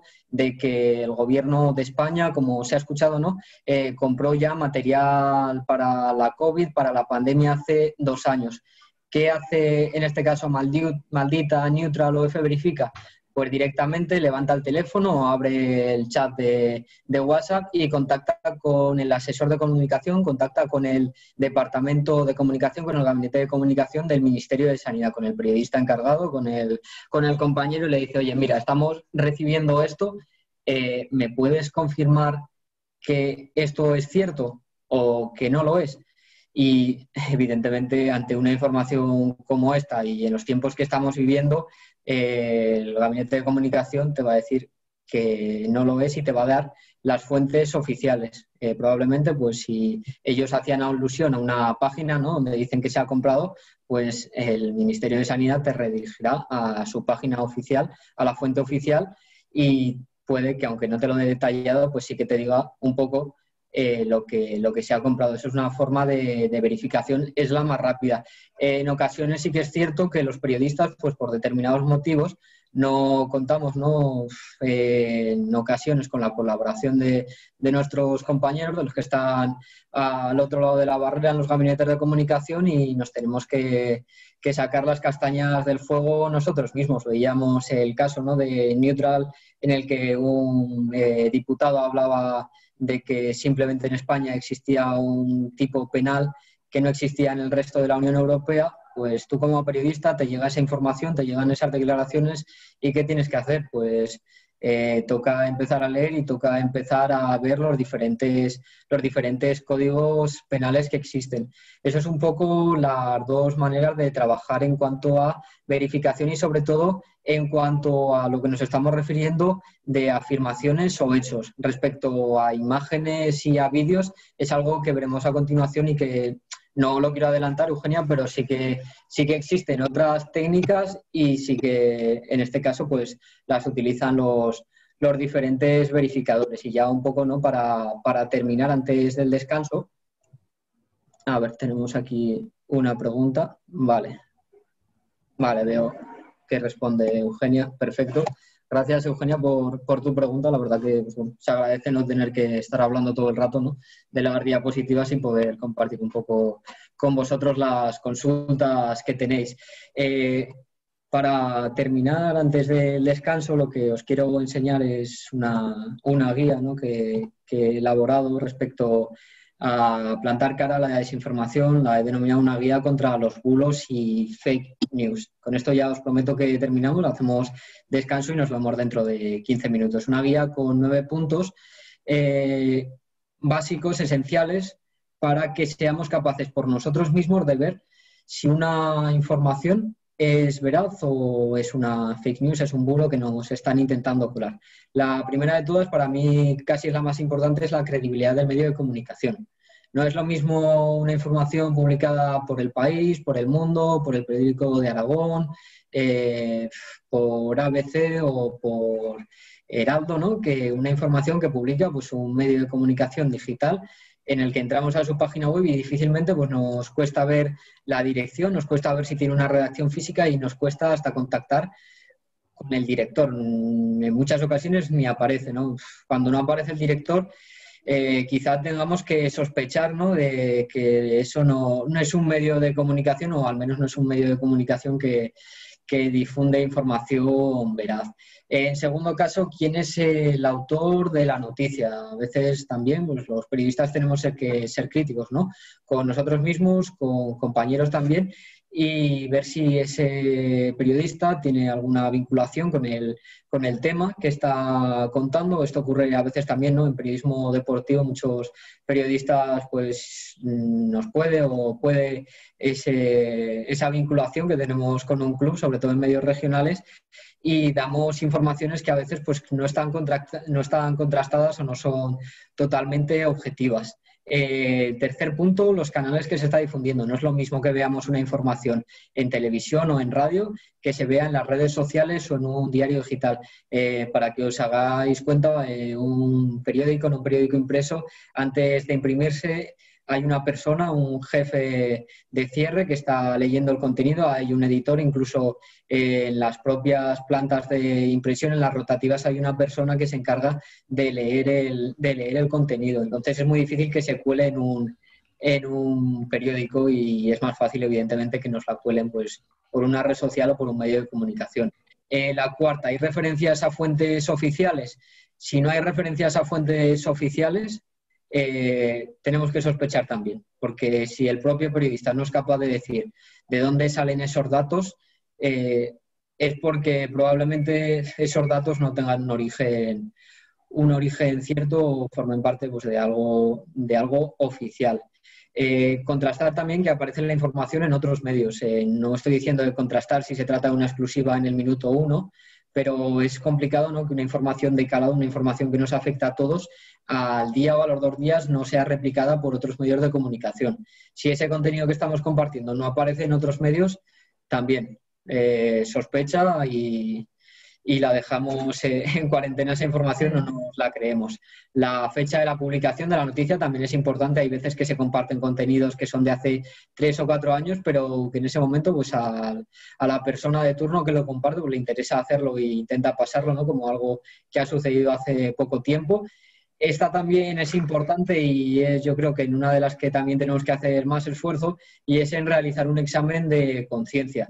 Es decir, nosotros tenemos nuestros intereses, tenemos nuestras creencias y hay veces que pues, nos gustaría creer, ¿no?, lo que leemos. ¿No? Yo, por ejemplo, soy aficionado al Zaragoza y si mañana me despierto con una noticia que dice que el Zaragoza ha fichado a Leo Messi porque Leo Messi no está contento en el Barcelona, pues claro que me gustaría creérmelo y claro que igual me daban ganas de compartirlo, ¿no? Pero probablemente esa información no sea cierta. Entonces, antes de compartir, también tenemos que hacer nosotros un examen de conciencia. Por supuesto, como os decía, consultar a expertos en la materia y a verificadores. Verificadores, estoy hablando de plataformas de verificación. Y esta última, que ya enlaza con la siguiente parte, con el siguiente tema que veremos en la segunda parte del taller, revisión de las imágenes, que por eso hacía este comentario Eugenia. Revisión de las imágenes, tenemos que ser conscientes de si esas imágenes son reales o están manipuladas. Os invito a que busquéis alguna imagen de posibles fake news, si queréis, un poco en este tiempo, y que nos hagáis llegar el enlace de las imágenes a través del chat, y así podemos comprobar si son imágenes fake o si en verdad pues son imágenes reales. Y con esto doy paso al descanso. No sé si quieres decir algo, Pilar, Fernando. Descansamos un poquito, ¿no? Perfecto, pues descansamos. ¿Hacemos 10 minutos? Sí, son y 39. Si os parece a -10, yo creo que podemos continuar. Perfecto. ¿Vale? Pues nada, Antonio, muchas si gracias. quieres, Antonio, si quieres poner los enlaces de YouTube en el chat, como se han ralentizado un poquito, si alguien los quiere ver. Vale, perfecto. Yo ahora mismo los pongo, y así si alguien los quiere ver en este tiempo, que los pueda ver con calma, o se los guarde. Ahora mismo lo hacemos. Gracias.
Bien. Vale. A ver si vamos retomando. Son ya Muy bien. -10, -9. Damos un minutito más, 2 minutitos, por si alguno... Sí, hacemos un minutico o dos más y retomamos el seminario. Ya la brecha final, que quedará, es 1h15. Eso Os es. invitamos a que chateéis, a que hagáis preguntas, a que maticéis, a que deis vuestra opinión, porque es importante también que sea cuanto más dinámico y más interactuada la acción formativa, ¿vale? Ahí mira, Eugenia. Sí, Eugenia lo estaba viendo ahora que nos ha enviado... Coméntalo tú, pues, Antonio. Eso es, Eugenia nos ha enviado una noticia, ¿no?, de Heraldo. Voy a compartir la pantalla, a ver si... Espera, estoy en otro navegador. Vale, ya estoy aquí. Nos vamos aquí, compartir pantalla, ¿no? Y bueno, lo que nos cuenta Eugenia según lo que ella vivió, ¿no?, según su experiencia, es que aquí en el Hospital San Jorge, esta noticia que vemos de Heraldo, en el que hablan pues, que Huesca y Barbastro doblan las plazas de UCI y liberan espacio en urgencias, podemos ver a 2 soldados de un regimiento patrullando por el Hospital San Jorge. Claro, patrullando. Eugenia lo que dice es que, según lo que ella vio y vivió, fueron a hacerse la foto, les hicieron la foto y se volvieron. A ver, hay que tener mucho cuidado y en este caso está muy bien propuesto el tema, porque pues sí, a veces a través de las imágenes también nos la intentan colar, pero en algunas ocasiones los periodistas no son los que ponen el pie de foto. Es decir, yo, por ejemplo, alguna vez he escrito una información, he pasado el texto y me han puesto una imagen de otra persona que no se correspondía. Todos somos humanos, todos tenemos fallo, al igual que yo otras veces, pues me he equivocado al poner el nombre a un cargo o le he cambiado a cualquier otro el apellido, ¿no?, el nombre. Entonces, sí que con esto pues hay que mirarlo quizá desde otra manera, ¿no? Probablemente pues, la persona que pusiera este titular quizá lo puso desde la redacción, quizá no era Rubén Darío, ¿no?, que es el que firma la noticia. Pero sí que, bueno, a veces se dan estos casos, ¿no?, de montajes, o incluso a veces han aparecido, ¿no?, en medios de comunicación imágenes de botellones del Parque Grande, donde, pues como no se podía hacer una imagen de botellón y el medio quería la imagen de botellón, pues le han pedido al fotógrafo que cogiera varias botellas, que les pidiera a varios chavales que se juntaran haciendo como que estaban bebiendo de manera conjunta, y ahí ha estado la foto del botellón. En este caso no es una foto manipulada, es previamente un montaje, pero sí que me ha gustado el ejemplo que pones aquí de los soldados, porque además haciendo un control F no se puede... Vamos, yo no veo que durante el texto se refiera, ¿no?, a estos soldados del regimiento Galicia 64, me parece que son los que están en la localidad de Jaca, pero no hay ningún ejemplo. Muy buen ejemplo, Eugenia, gracias por ponerlo. Y ahora, a continuación, vamos con las aplicaciones que os mostraba en la diapositiva que habíamos dejado ahí parada para la vuelta. ¿Se aparecen las diapositivas? Sí, ¿no? Vale. Herramientas para la verificación de imágenes. Hay infinidad de herramientas. Yo he cogido las que considero que son más útiles, las que pueden desarrollar algunas diferentes funciones, como el caso de Invid. Y también he cogido pues algunas otras que quizás ahora, ¿no?, al leerlas os sorprendan, pues Google Earth, ¿no?, que puede hacer Google Earth por la verificación, pues como veremos a continuación, pues puede hacer muchas cosas que no nos hemos parado a pensar. Vamos a empezar con la primera, con TIAIN. Se trata de un motor de búsqueda de imágenes inversas. ¿Qué quiere decir esto? Pues que al final lo que hace, cuando tú subes una imagen, es buscar si hay imágenes que ya se han subido previamente. Es decir, si esa imagen con la que nos están ilustrando el tornado que va a aparecer en Estados Unidos, pues no es la misma de hace 6 o 7 años en Latinoamérica. Esto yo creo que es una de las herramientas más útiles y además, sobre todo, es muy fácil de utilizar. A ver, vamos con ella. Para este caso he elegido 2 imágenes. He elegido una que es de la presidenta de la Comunidad de Madrid, ¿vale? Una imagen que os voy a poner a continuación para que la podáis ver. A ver. En cuanto la cargue la veréis. A ver, imagen Díaz Ayuso. La tenemos aquí. Nada.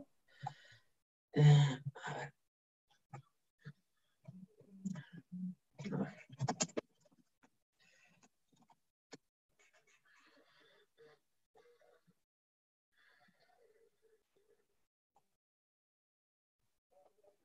Esta no es, esta. Guardar.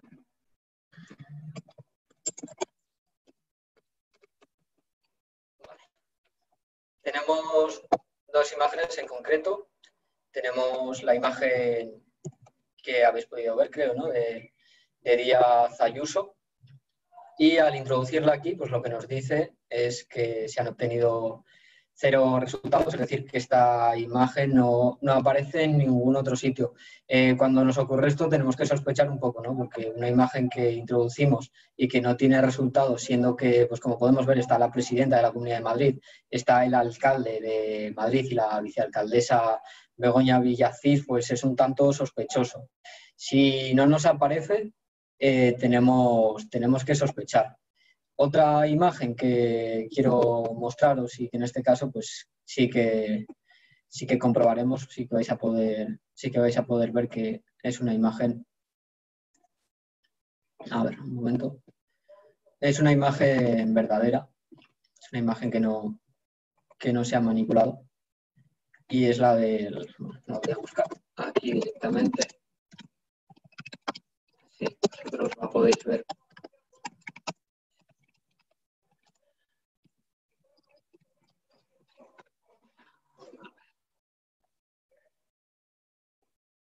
Bueno, si nos pasan esta imagen, pues quizá alguno, ¿no?, podría pensar que es un montaje, que nos han engañado, que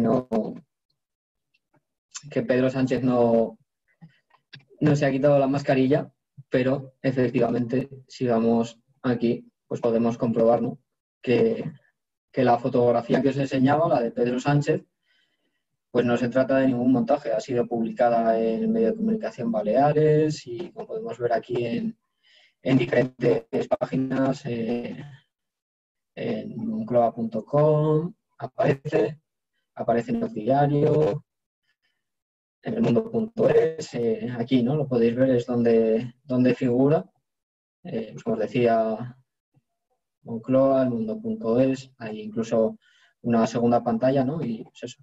Incluso en el Daily Mail, ¿no? en Reino Unido, en United Kingdom.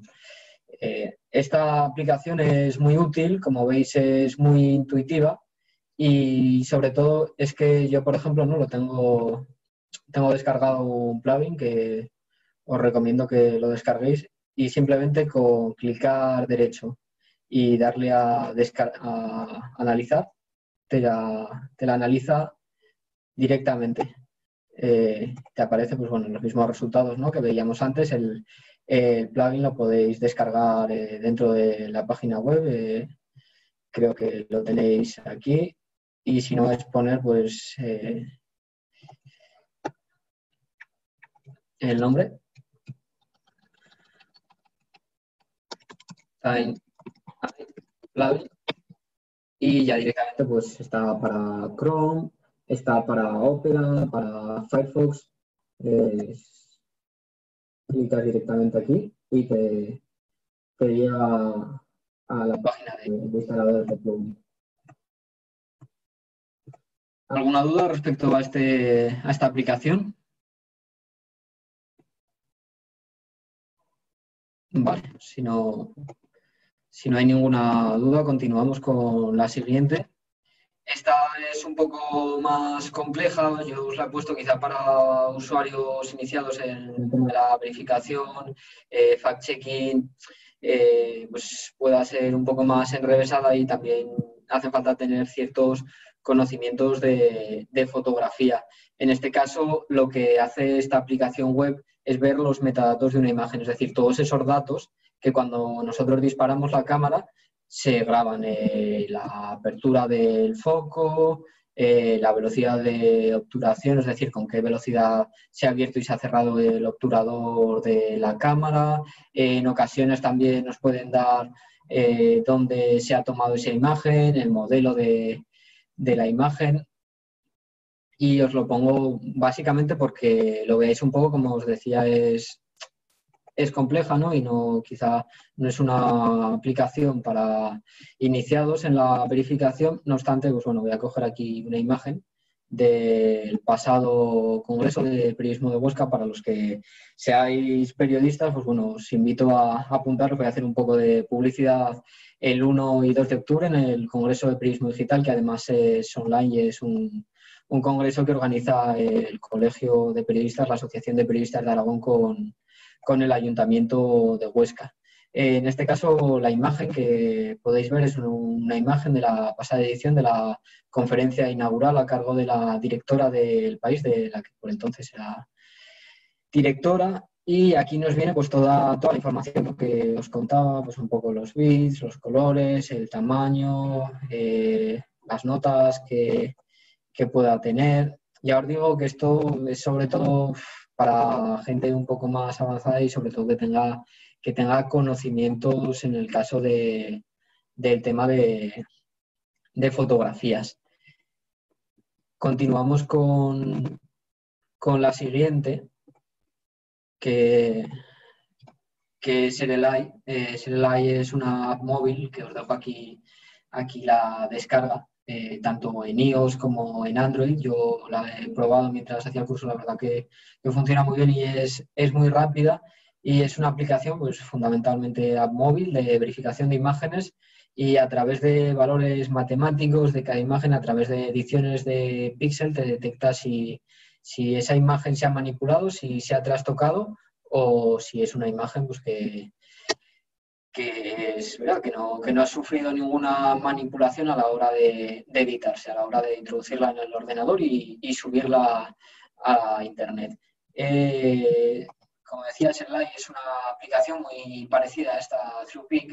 Yo creo que es la aplicación más potente, por eso es una aplicación de pago también, y sirve para verificar imágenes y demostrar, como hacían el caso de Serelai, que son auténticas. Esta funciona de una manera un poco más diferente. Son los autores los que suben las fotografías a los servidores, y los usuarios que tienen esas fotografías pueden cargarlas y comprobar si son auténticas, si realmente están tomadas donde les han dicho que están tomadas, o, pues, por ejemplo, ¿no?, una imagen que se ha tomado en Francia sobre puede ser una biblioteca, un museo, nos dicen que se ha tomado pues, en España o en cualquier otro país europeo, y tú ahí introduciendo la fotografía puedes comprobar si esas imágenes de las que nos hablan pues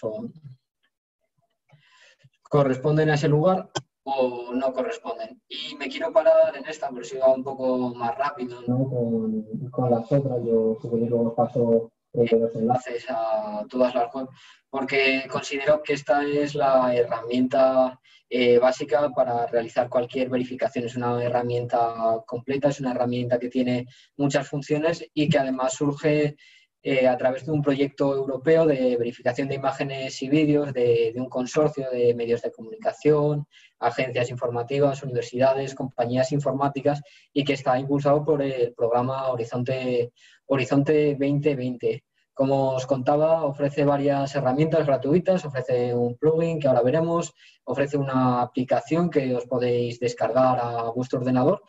Ofrece un panel de visualización de tendencias para ver cuáles son los contenidos más comentados en diferentes lugares del planeta, y también una aplicación móvil para smartphone. Esta es un poco más básica, yo me quedo sobre todo con el plugin y si queréis también descargar la aplicación, pero a mí lo que mejor me funciona es el plugin porque al final lo tienes en el navegador, como vais a poder ver ahora, y es algo, vamos, que funciona perfectamente para la verificación. En este caso ya os traigo aquí yo 2 ejemplos, ¿no?, que he preparado para que veáis hasta qué punto esta herramienta, como veis, lo tengo aquí, ¿no?, abierto, Invid, es capaz de realizar una verificación.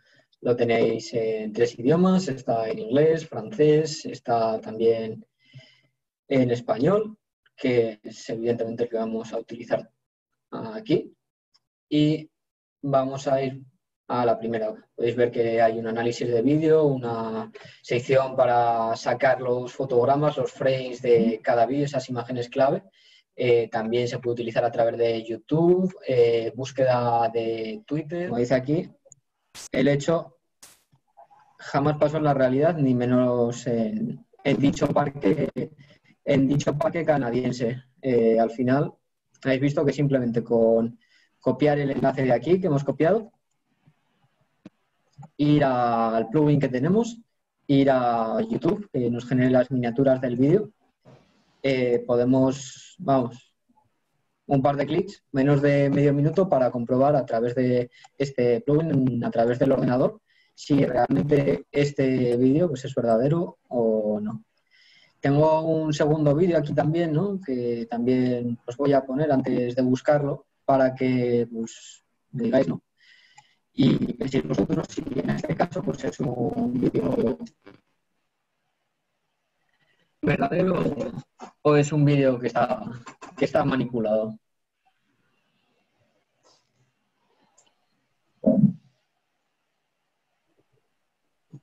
Está grabado, como podéis ver, con una cámara de acción, con una GoPro, probablemente, una playa en Australia, y él dice que, bueno, que ha visto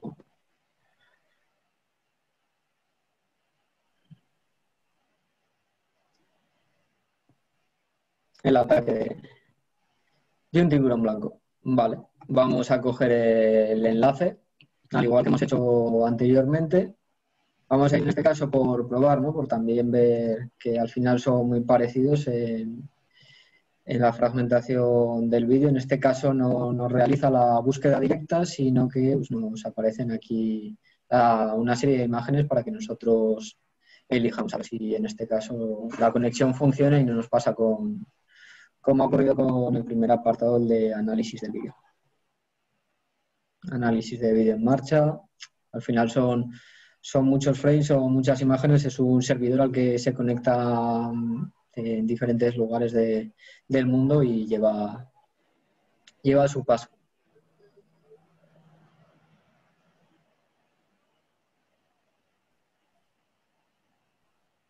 Si tenéis algún vídeo o algo que penséis que puede ser fake o que queréis compartirlo y probadlo, pasadme el enlace y lo introducimos también aquí para verlo todos.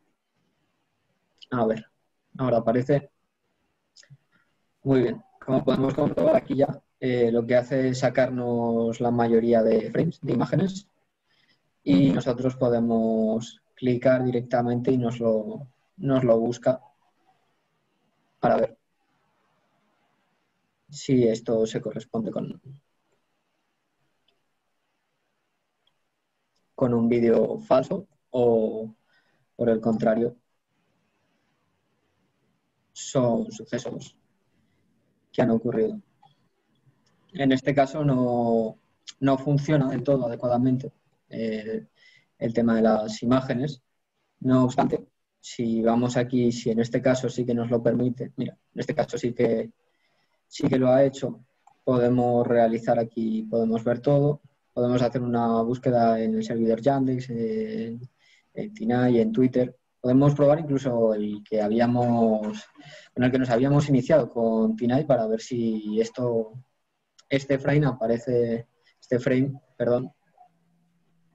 aparece en otras. Vale, en este caso lo que nos muestra es otro frame del vídeo. No aparece nada. No nos ve.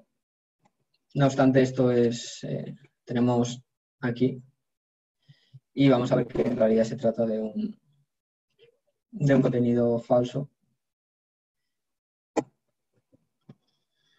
Al introducir. A ver si en esta ocasión sí que nos lo... Perdón.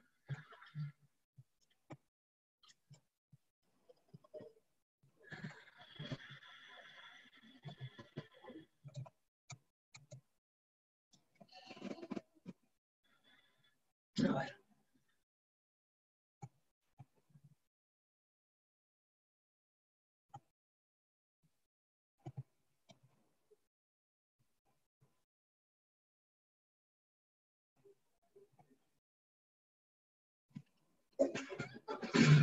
A ver, sí. En este caso tenemos.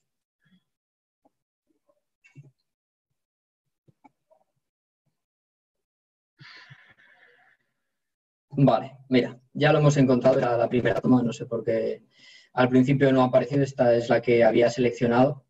Como os he dicho al principio, pues bueno, esto puede ser medio minuto, ¿no? Si todo funciona bien, o hay que echarle un poco más de tiempo porque hay imágenes pues, que son muy parecidas, ¿no? No obstante, como os he dicho, hemos entrado para repasar el proceso, hemos ido a través de análisis, hemos pegado la URL, le hemos dado a enviar y aquí lo que hemos hecho ha sido una búsqueda inversa de imagen en Google y la que nos ha aparecido en esta ocasión y es la que teníamos aquí seleccionada, es esta.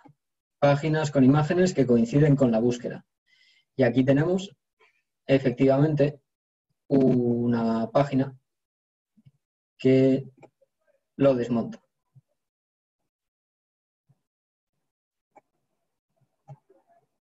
Me importa un viral, es un digital, un blog, como podemos ver aquí, ¿no? De hace 6 años. Y lo que cuenta pues, es que es un fake, no un fake en internet con millones de visitas.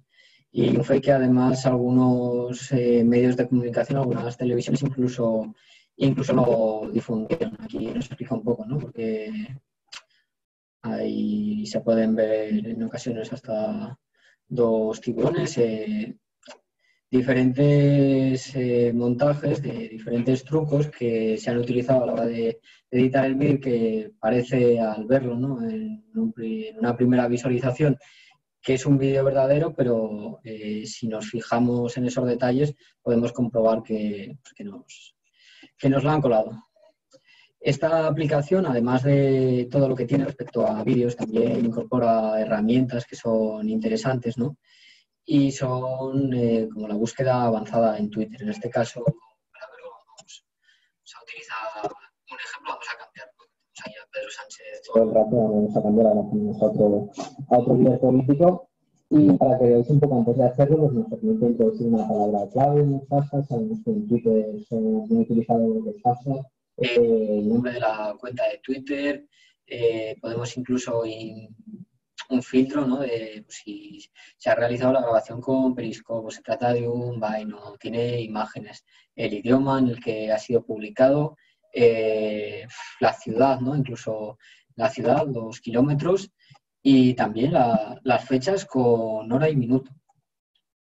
Está el filtro que hacen ahí, el filtrado es muy, muy relevante. Y vamos a poner, por ejemplo, uno de Pablo Iglesias, había unas declaraciones que también había recogido, no las hemos visto, pero os las cuento, que decían que al final el salario mínimo, lo que decía según esas declaraciones, es que cada uno cobra lo que se merece. Las declaraciones fake, ¿no? Que habían puesto en boca de Pablo Iglesias. Y aquí vamos a entrar a ver, como podéis comprobar, nos hace ya directamente la búsqueda del tema del salario mínimo y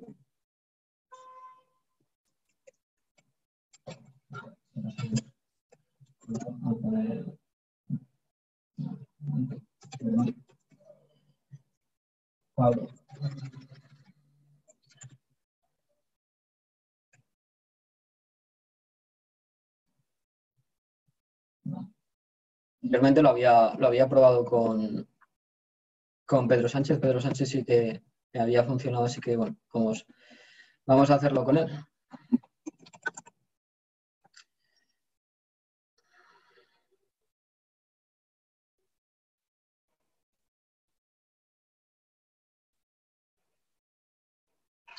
Vemos aquí, nos aparecen los tweets, los destacados por parte de Pedro Sánchez, aquellos que ha publicado él, respecto al salario mínimo internacional. Esto es muy relevante y sirve de gran ayuda cuando nos encontramos con algún tema que pues, puede ser fake, ¿no? Que vemos que está corriendo como la pólvora por Twitter, por Facebook, en este caso por Twitter, ¿no? Y queremos saber de lo que hablan. Pues es tan fácil como venir aquí, poner el hashtag que se está utilizando para hablar de ese tema y poner, sobre todo, asegurarnos de la cuenta de quién se está hablando.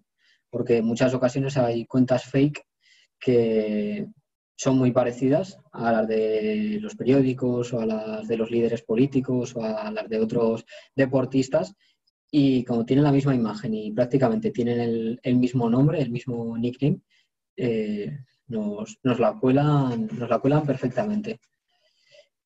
Aquí tenemos una lupa que se puede utilizar sobre todo para imágenes, los metadatos, ¿no? de los vídeos, derechos también, para ver si estos vídeos tienen derechos de autor. Y este es el que os quiero mostrar. Como veis, normalmente carga la URL en todos los apartados, entonces lo que tenemos que hacer en este caso es ir a por otra, que es Vox. Esta imagen fue muy comentada, como podréis ver, pues todos sabemos, ¿no? Casi todos nos hemos terminado entrando de crear un fotomontaje. No obstante, vamos a cargarla. A ver, que la he descargado previamente para que la podáis ver. A ver. Tenemos, mira, ya está aquí introducida. En este caso nos permite ver un poco muy parecido, ¿no? Al de metadatos que os presentaba en segundo lugar. Permite ver hasta qué punto se han modificado. Esto es mucho más intuitivo y sobre todo nos explica, ¿no? Punto paso por paso, pues a qué hacen referencia los mapas de calor que podemos ver aquí. Y esto es muy interesante, sobre todo el mapa 0, el primero, porque lo que podemos ver, más allá de que todo esto pues no tenga, ¿no? Ningún dato, simplemente pues, cuando fue modificado, que corresponde a cuando yo lo he guardado, no tiene ningún dato más. Este verde que aparece aquí, y es muy significativo por lo que nos cuenta aquí. Aquí lo que dice es que, pues que bueno, aquellas imágenes con valores en este rango que corresponden al verde, al amarillo o al naranja, no deberían ser tomadas en cuenta. Es decir, que en este caso, como vemos, totalmente verde, es una imagen que ya te hace saltar las alarmas cuando lo ves de que ha sido totalmente manipulada.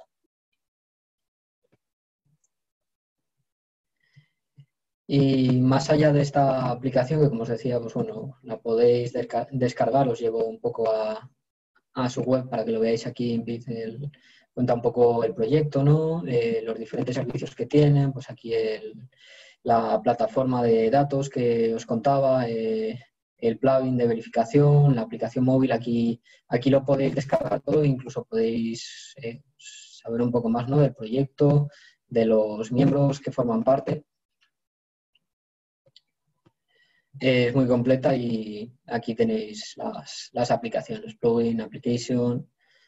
Yo creo que es la aplicación de referencia para cualquier verificación que queréis realizar.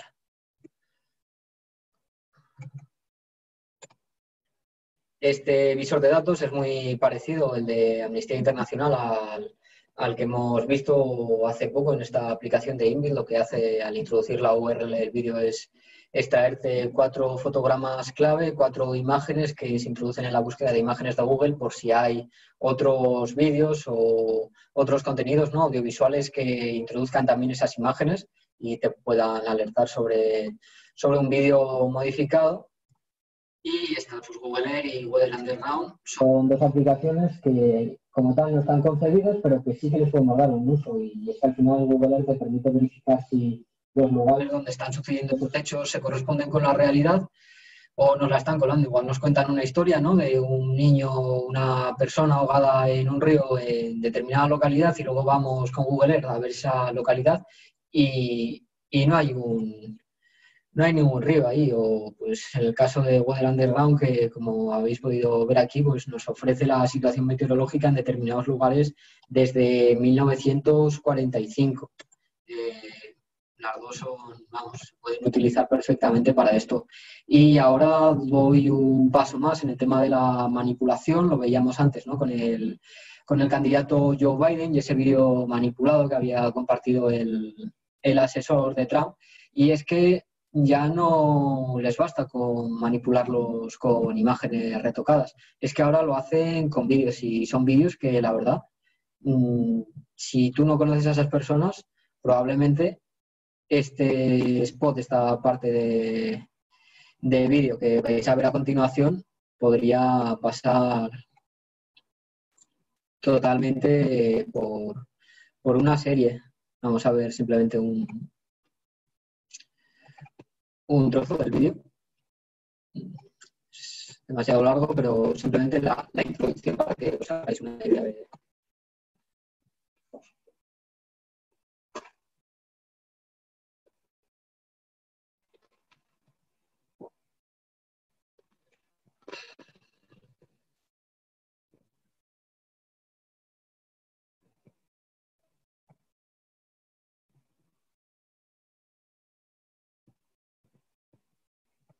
Perdón.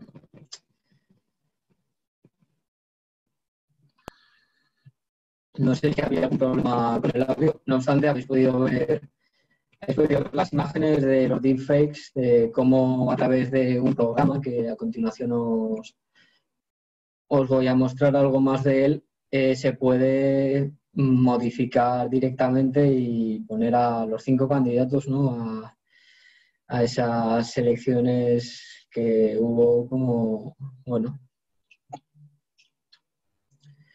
miembros del equipo A.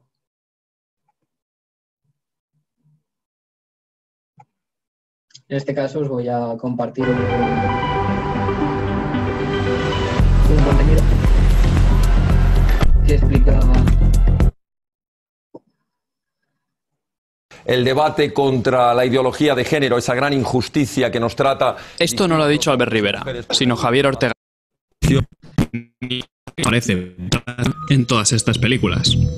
Son deepfakes, imágenes en las que se reemplaza la cara de una persona por otra utilizando inteligencia artificial. Un proceso que en los últimos meses se ha convertido en algo extremadamente sencillo. Se trata de un vídeo manipulado.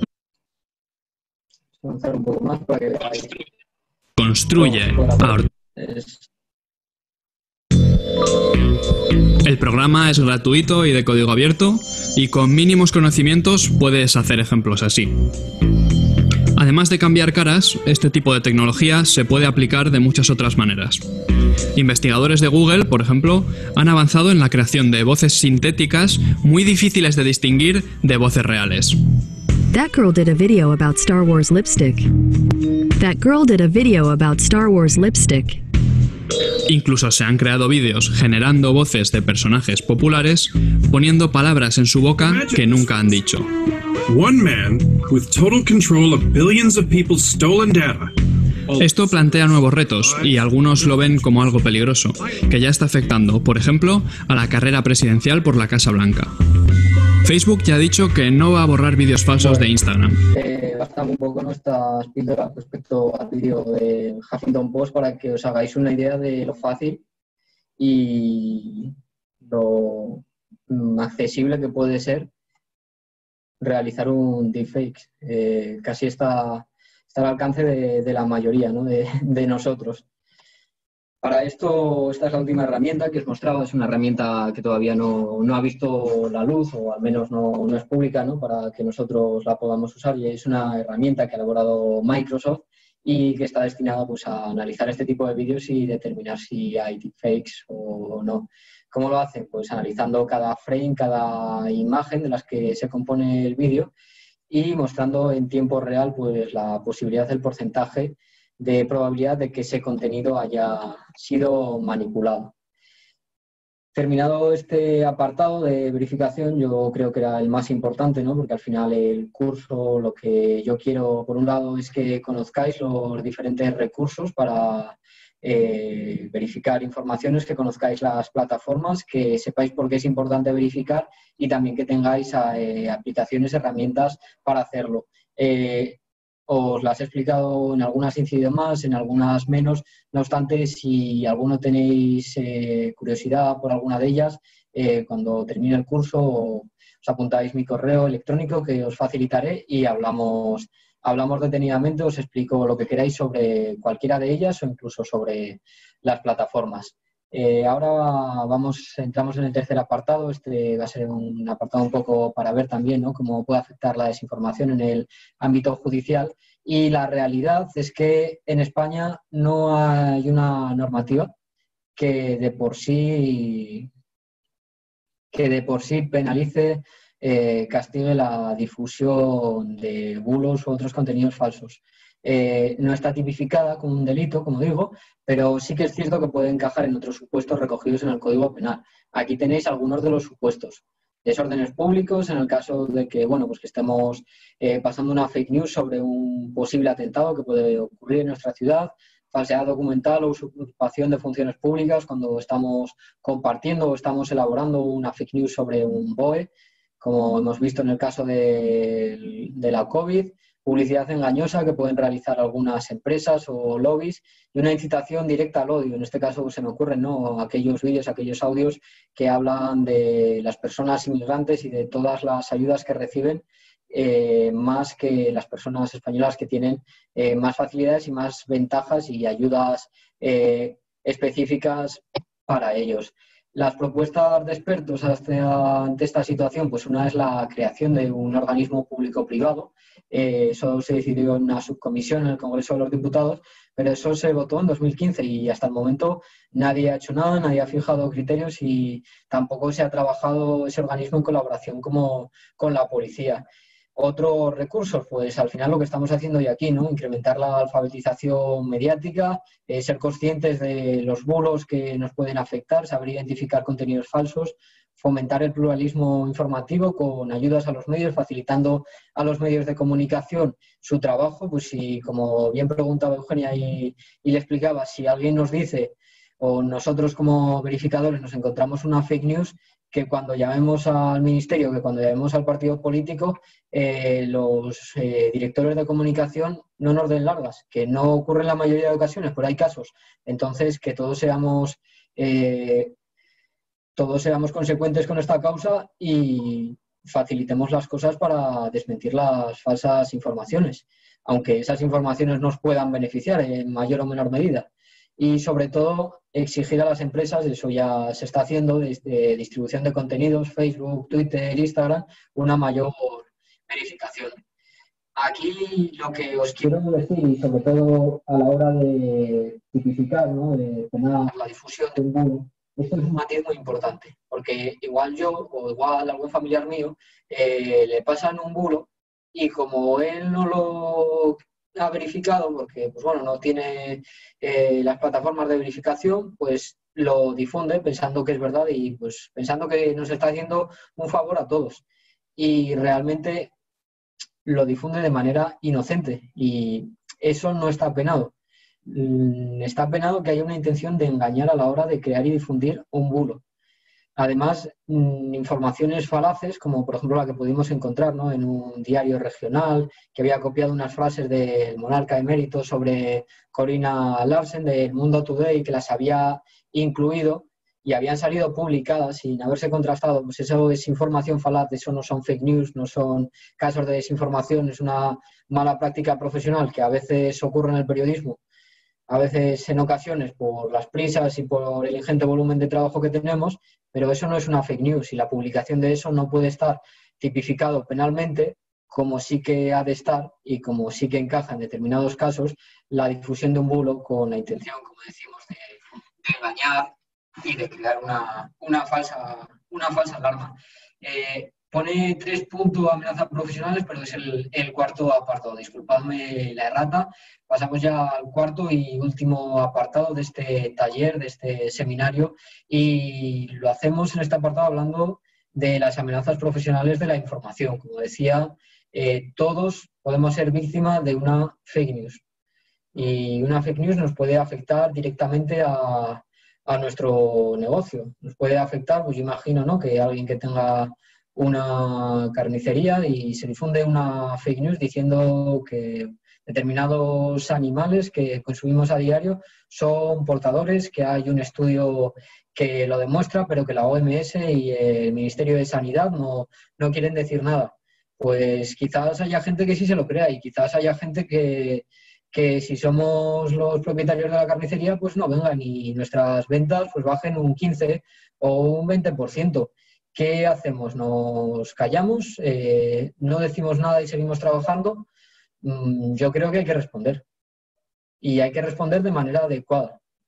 No hay que responder diciendo, pues mira, sí, igual a nosotros nos ocurre, pero resulta que los pescaderos también y se lo callan. Pues no. Hay que dar una respuesta adecuada, porque como digo, pues al final una noticia falsa puede dañar tu negocio, pero una mala respuesta pues prácticamente puede arruinarte. Y quien calla y no dice nada otorga la verdad a la otra persona, aunque no la tenga. Y la importancia sobre todo de trabajar la imagen. Y esto va un poco en colación, en relación con el protocolo. Yo pienso que hay que trabajar nuestra imagen y nuestra imagen profesional. Tenemos que tener una comunicación y ser conscientes de que ahora muchos contenidos se difunden a través de las redes sociales y ahí tenemos que tener una presencia y un contacto al menos con nuestros clientes, con nuestros públicos objetivos. Hay 3 casos que he seleccionado de crisis de reputación en empresas a causa de una fake news. Está el caso de Coca-Cola y el ácido muriático, el caso de las tarjetas regalo de Zara y el caso también de las palomas succionadas en una fábrica de Heineken en Sevilla. Empezamos con el primero. Esta es una imagen de la captura que se difundía en la que decían que, bueno, que ha salido un comunicado oficial donde decían que no se consumirá Fanta. Fanta es una de las marcas, uno de los productos de bebidas gaseosas de Coca-Cola, porque habían echado un ácido por error y ya iban 8 muertos y pedía que, pues bueno, que se hiciera cadena con este mensaje y que se avisara, pues por favor, a familiares y amigos. Esto evidentemente era falso. Era falso y lo que hizo la compañía aquí adecuadamente es emitir un comunicado que si escaneáis el código QR podéis acceder. Y lo que dice, yo me quedo con esta frase, con estas 2 frases, este párrafo, es que es un hecho técnicamente imposible. Asegura que el diseño y los procedimientos seguidos en nuestras plantas impiden que esto ocurra sin ser detectado. Al final Coca-Cola responde muy bien aquí. Responde desmintiendo los hechos y aporta seguridad a sus consumidores. Les está contando que todos sus procedimientos siguen procesos de seguridad y que impiden que una Coca-Cola a la que por cualquier motivo un lote de Coca-Cola que les ha caído un ácido no se ha detectado y se lance a los supermercados o a los bares el producto. En el segundo caso, pues también estamos, ¿no?, ante algo difundido, en este caso por la red social Facebook, y son las tarjetas de 500 euros de regalo de Zara, de 150 tarjetas de regalo. Pues igual alguien que no mira bien quién lo difunde y ve Zara Gift y no entra, ¿no?, en el nombre y en el perfil del usuario y no ve cuántos seguidores tiene o desde hace cuánto tiempo tiene presencia en Facebook, pues igual se lo cree, igual dice, oye, mira, es que Amancio, como es tan rico y es tan español y al final pues está tan orgulloso de ser español, que está muy bien, a mí me parece fantástico, nos quiere regalar tarjeta de regalo, mira qué detalle ha tenido con nosotros. Y pinchan aquí, invitan a sus amigos y facilitan pues una serie de datos. No sé si era incluso el teléfono móvil. En este caso, Zara, al enterarse, en primer lugar alerta a Facebook diciéndole que en ningún caso tenían vinculación con la cuenta oficial y se pone en contacto con un blog de moda al que le transmite este mensaje. Te podemos confirmar que este perfil y este evento no están vinculados a la cuenta oficial de Facebook. Además, lo que dicen, y se hace un poco, da cuenta, ¿no?, de las acciones que están tomando, estamos trabajando para alertar a los responsables de las redes sobre esta situación. Una respuesta que me parece muy buena. Y en este caso, en el tercero, ¿no?, hablamos del falso vídeo de las palomas succionadas en una fábrica de Heineken, un vídeo que en este caso viene acompañado por este texto. Heineken es fabricante también de cervezas Desperados y Cruzcampo y tiene pues una fábrica en Sevilla, según nos cuentan aquí, según aparece, y lo que dicen es que muestra como miles de palomas al mes son atraídas por los granos de cebada y acaban molidas. El empleado, según dicen ellos, que filmó el vídeo fue despedido y terminan con un mensaje, ¿no? Tú decides si quieres cerveza con suplemento nutricional. Ahora a continuación vamos a ver un breve reportaje del Mundo, en el que nos cuentan pues que efectivamente este vídeo es una fake news. Además, había varios medios que se hacían eco, ¿no?, de este bulo, pero he elegido el del Mundo porque incluía también la respuesta que dio Cruzcampo, que me pareció muy acertada. A ver, estamos dentro de la página. Vale. Compartir. Perfecto. Ya aquí en el subtítulo nos dice que están filmadas en Rusia y que incluso se han utilizado, ¿no?, por Latinoamérica para desprestigiar a otras compañías. Aquí veis el texto que os ponía.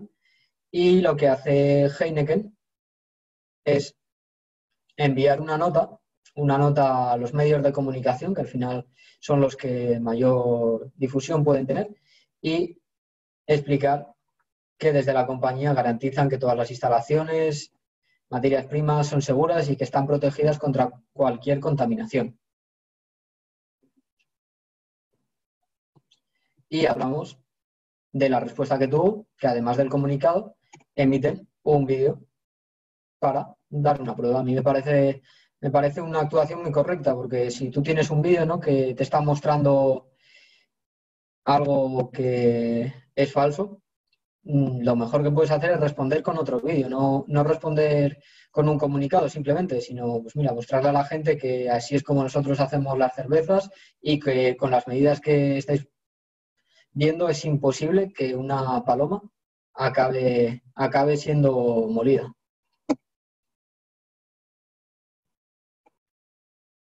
A ver, parece que tenemos una pregunta. Eugenia, gracias por la pregunta. Perdón, que ha saltado aquí el anuncio. A ver, en estos casos las compañías tienen manera de saber de dónde surge la face. Lo pregunto porque parece que aquí sí y hay intención de perjudicar a la empresa y por tanto puede ser un delito. Entiendo, claro, cuando dices fake, entiendo que dices la fake news, la noticia. Es complicado saber de dónde surge, porque al final probablemente pues esté en una agencia en Rusia o sea cualquier persona desde otro país. Puede llevar un tiempo y sí que puede dar con ellos. A ver, puede dar con la persona que ha creado ese perfil, pero igual esa persona no es la que le interesa. Igual simplemente le han contratado y le han dicho, mira, crea este perfil y luego nos pasas todas bases de datos a nosotros. Es decir, una empresa que quiera perjudicar a Heineken, ¿no?, otra empresa cervecera, no se va a meter desde el ordenador de su sede y lo va a hacer allí. Probablemente si lo quiere hacer, lo dudo mucho, pero en el hipotético caso de que lo hiciera, lo haría a través de un servidor que estuviera en cualquier otro país y a través del que no se le relacionara nada. Evidentemente la persona que lo crea sí que pues puede ser penada, puede ser castigada, puede recibir una sanción, porque lo que está haciendo, como bien dice, sí que es un delito cuando hay una intención, ¿no?, de, como hemos visto, de publicidad engañosa. Nos pregunta Guillermo, ¿qué consecuencias podría conllevar la emisión y difusión de este tipo de noticias perjudiciales en el supuesto caso de que la entidad decida emprender acciones legales? Como decimos, esto está todo en el Código Penal del que os hacía alusión antes, y las consecuencias pues al final van un poco, ¿no?, del impacto que tenga todo esto. No es lo mismo una fake news que la publique yo, ¿no?, en un blog que me he creado, que me leen 30 personas, que una fake news, por ejemplo, que pues se trate de un vídeo como el de Heineken, que lo vean 3 millones de personas. Esto todavía, como se explicaba, que por eso he hecho un apartado, ¿no?, he realizado un apartado de normativa, está en un desarrollo incipiente. Se tipifican los delitos con el Código Penal, pero claro, aquí yo no os puedo decir qué tipo de delito. Eso tiene que ser un juez, tiene que haber una instrucción para determinar las responsabilidades. Evidentemente, si esas acciones encajan, que sí que encajan, como estamos viendo en algunos casos, con esos delitos tipificados en el Código Penal, sí que hay que emprender acciones legales, vamos. De hecho, yo si fuera Heineken lo hubiera hecho, no sé si lo hizo o no, pero sobre todo dar una respuesta, y evidentemente si te ha perjudicado, pues es de justicia, ¿no? Es de justicia poner una reclamación. Continuamos con dos más. En este caso, bueno, vamos a ir un poco más rápido. El Parlamento Europeo desmintió una serie de bulos en torno a los kebabs. Decían que la Unión Europea quería prohibir los kebabs, y el Parlamento Europeo lo que hizo fue crear en Twitter un hilo de conversación para desmentir el bulo. Os lo voy a pasar aquí por el chat, a ver, para que lo tengáis si queréis y lo leáis a posteriori. A ver, lo tengo más chatear, os lo dejo aquí para todos los panelistas y participantes. Os paso el enlace a Twitter. Y aquí otra noticia, ¿no?, de Heraldo de Aragón, que decía que la Policía, pues que, bueno, la Policía Nacional y la Policía Local habían confirmado a los medios que la alerta difundida sobre esas supuestas mascarillas, ¿no?, que repartía el Ayuntamiento de Zaragoza y que llevaban una sustancia tóxica, que al ponértelas te dormías y venían a robar, pues que efectivamente que también era un bulo. Esto pues son dos instituciones, como no son corporaciones, son instituciones, pero evidentemente pues también dan una respuesta a la fake news. Y vamos aquí a lo que nos importa, y es el caso de cómo gestionar una crisis de reputación. Yo considero estos 3 puntos, 3 pilares básicos. Una escucha activa, es una fase previa. Tenemos que ser conscientes de lo que se está hablando de nosotros, tener monitorizadas las redes sociales con herramientas, ya sea a través de Twitter Analytics, ya sea a través de HotSuite. Cualquier herramienta es válida para saber de qué están hablando, en nuestros temas de interés, que hablan de nosotros también, y, como digo, si existen conversaciones sobre nuestro sector. En el caso de que haya una fake news, un contenido que nos afecte directa o indirectamente, pues hemos de dar una respuesta.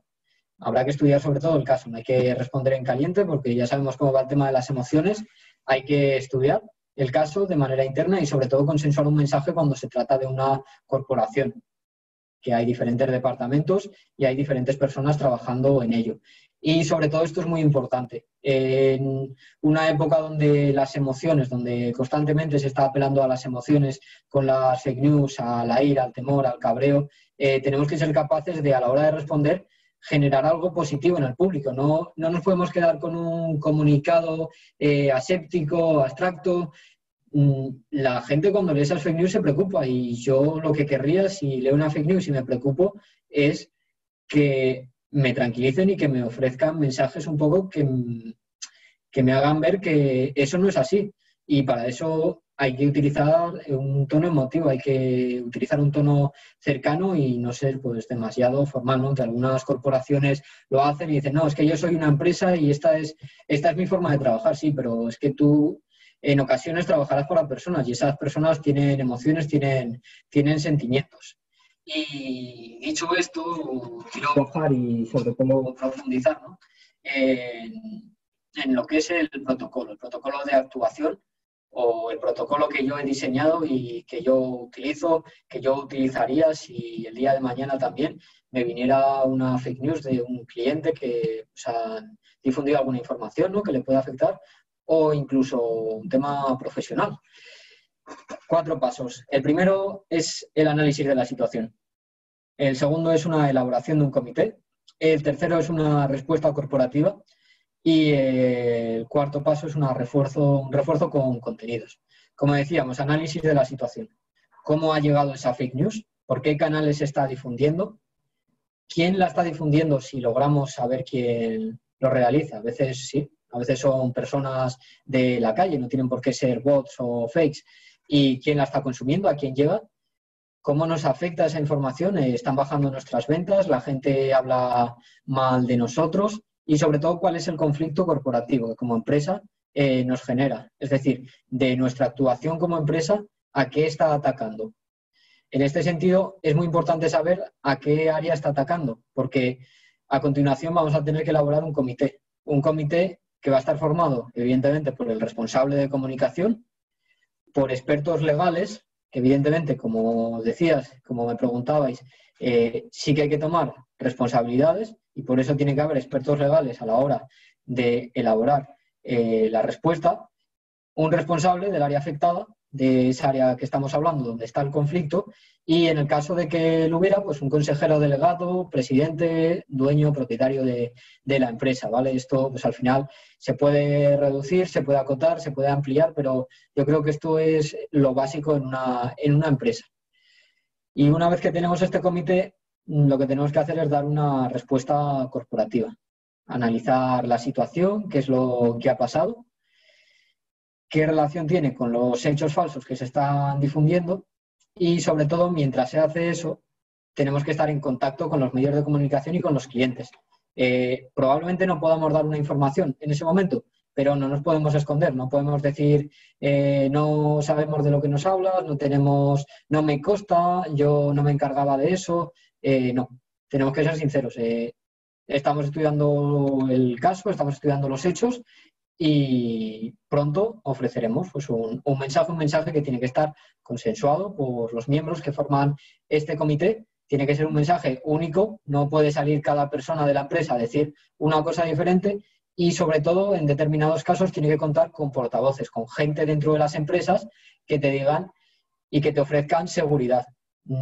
A veces, cuando una persona pone en su boca las palabras de un comunicado, evidentemente tiene más credibilidad que un comunicado propio. Al final es una persona que está tratando de asegurar que está confiando y hay algo más de emotividad que lo que puede ser pues un mero comunicado. Y por eso os decía que es importante apelar a la emotividad y, sobre todo, contactar con nuestros clientes, contactar con el público, con la gente afectada, con todas las personas que puedan leer esa fake news y a la que le pueda afectar o que se la crean de manera directa. Y una vez que tenemos el mensaje, una vez que lo hemos consensuado, que hemos emitido un comunicado, hemos lanzado un vídeo, ¿no?, explicando que los procesos, como hacía Heineken, se realizan así, y una vez que hay portavoces que están respondiendo a los medios de comunicación, sobre todo a emisoras y a televisiones que siempre quieren una cara, ¿no?, quieren una voz que les transmita algo más que el comunicado, pues lo que tenemos que hacer es aprovechar ese canal que tenemos abierto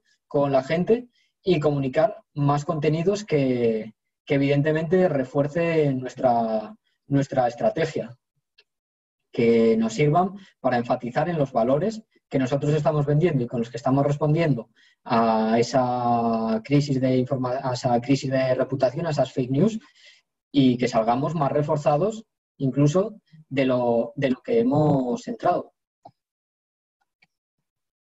Vale, y en este caso lo que había preparado aquí no sé si va a ser posible entrar dentro de una dinámica de salas, de paneles, quizá vamos un poco justos, ¿no? Pero lo que sí que os quiero poner son 2 casos y abrir la participación con vosotros para que me digáis, una vez visto este protocolo que tenemos aquí, qué es lo que haríais vosotros si tuvierais que ser los responsables de comunicación, ¿no?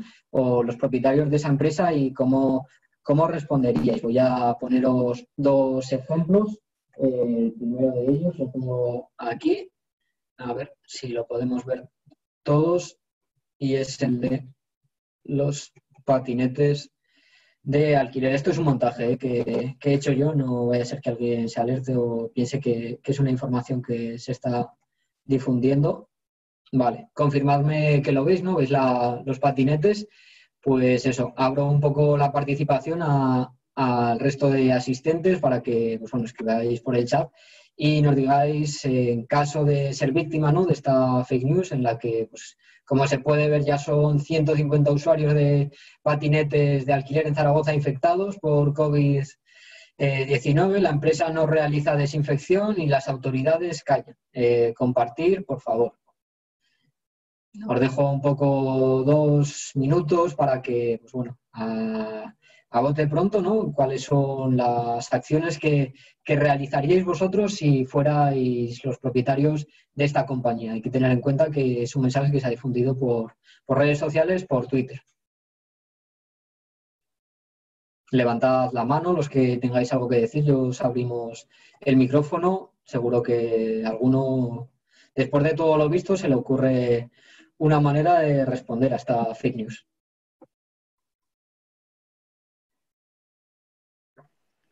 Animaos a levantar la mano y a participar en directo. Siempre hablar en público es mejor.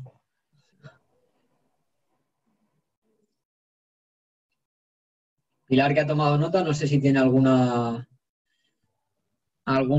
solución, alguna idea. Te veía tomando notas.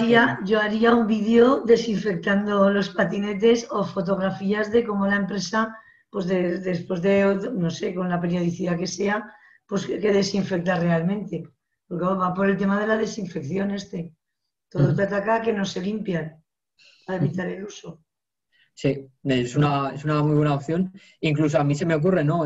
Con el vídeo que tú decías, ¿por qué no? Si tenemos aquí al gerente de la empresa de patinetes de alquiler, ¿por qué no? Pues al final le grabamos a él un vídeo, ¿no? Utilizando cualquiera de los patinetes que se puedan compartir a lo largo del día en Zaragoza. Bueno, si Fraga se bañó en Palomares, ¿por qué no el responsable de la empresa de patinetes, el gerente, pues no se va a montar, ¿no? Si ellos dicen, y es que no lo hay, que no hay ningún problema, pues al final, ante una fake news, ante una imagen, pues ¿por qué no respondemos con un vídeo? Una imagen vale más que 1000 palabras y un comunicado, pues en este tiempo, ¿no?, de imágenes, vídeos que nos inundan en las redes sociales, no parece ser que para la gente joven no tiene ningún efecto. Y el segundo caso... Antonio, Eugenia me parece que quería hablar. Ah, perfecto, Eugenia, vale. Pues Había levantado la mano. Eugenia, a ver, aquí. Eugenia, activa el micro si quieres. Sí, no sé si lo tiene. No, disculpa que no la veo ahora mismo. ¿Me oís ahora? Perfecto. Sí, te oímos perfectamente, Eugenia. Vale, ya la pesada que soy. No. La alumna aventajada. Dinos. Bueno, nada, no, yo te quería con respecto a la foto y al cuarto paso que has puesto en tu esquema. Yo sé que, porque no veo la empresa del patinete en la foto, que a lo mejor, en este caso porque es un montaje y no Sí, evidentemente no quería poner ni... Porque a ver, son demás sensibles y ahora imagínate que alguien hace una captura de pantalla y se lía la de Dios, ¿no? Entonces no he querido poner la empresa simplemente por prudencia. Este es un patinete pues que imagino que pues, se podrá comprar en cualquier MediaMarkt, en cualquier tienda, en Amazon, ¿no? Y un poco, es la imagen esa que he elegido por no poner la marca de un patinete. Pero bueno, imagino, ¿no? Bueno, si la fake fuera real y estuviese la ausencia de la marca, pues sí que sería para el desmontaje de la fake. En ese cuarto apartado que has puesto tú sí que se podría poner, pues bueno, que evidentemente no se ve la marca. Eso es que correcto, que es una imagen manipulada que de lo que estamos hablando no corresponde, ¿no?, con la marca de patinetes. Y como decíamos, pues se puede sumar perfectamente a lo que nos proponía Pituca, lo que nos proponía Pilar, de emitir un vídeo, demostrando que los patinetes se desinfectan diariamente y que incluso el responsable o gerente de la compañía aquí en la capital aragonesa pues los utiliza para ir al trabajo, o que gente de su familia, como su mujer o sus hijos, también lo pueden utilizar. Y ya para terminar os pongo otro montaje, este es un poco más deportivo, permitidme, ¿no? Que pues, aquí uno es aficionado al fútbol y tiene sus gustos, y es algo que efectivamente nos gustaría a todos, ¿no? Pero difícilmente yo creo que pueda ocurrir. Lo veis perfectamente, ¿no? El montaje que tenemos aquí. No. No, todavía el patinete. A ver, seguimos con el patinete. Vale, pues ahora... Es bonito el patinete. Hemos cambiado, ¿no? Sí. Sí, hemos cambiado. Bueno, pues esto es otro tuit, ¿no? Se supone, ¿no? Aquí la cuenta del Real Zaragoza, Real CGC. Aquí los que estéis en Twitter diariamente algo os llamará la atención, ¿no? Yo creo que falta ahí algo. Pero bueno, oficial, el Real Zaragoza jugará la próxima temporada con público en la Romareda debido a la injusta situación vivida en los playoffs, con la marcha, algunos lo sabréis, de su delantero centro, de Luis Suárez, del máximo anotador, y pues una injusta situación vivida por la Liga. Los abonadores de la pasada campaña podrán acceder gratuitamente al estadio, y aquí lo que quería incluir es que no, yo pensaba que sí que estaba, pero no está, es que pueden acercarse a las oficinas del Real Zaragoza ya mismo a recoger el pase. Esta última frase que no aparece, que sí que os incluyo, la de que los abonados de la pasada campaña pueden acercarse a las oficinas, pues imagínate, pues el Zaragoza el año pasado tuvo 30.000 abonados. Ahora, date cuenta de que tú lees esto, no lo compruebas y dices, bueno, pues esta tarde no tengo nada que hacer, me pongo mi mascarilla también del Real Zaragoza, que ahora se ve mucho por las calles, y me voy a las oficinas del Real Zaragoza, Eduardo Ibarra, a que me den el pase.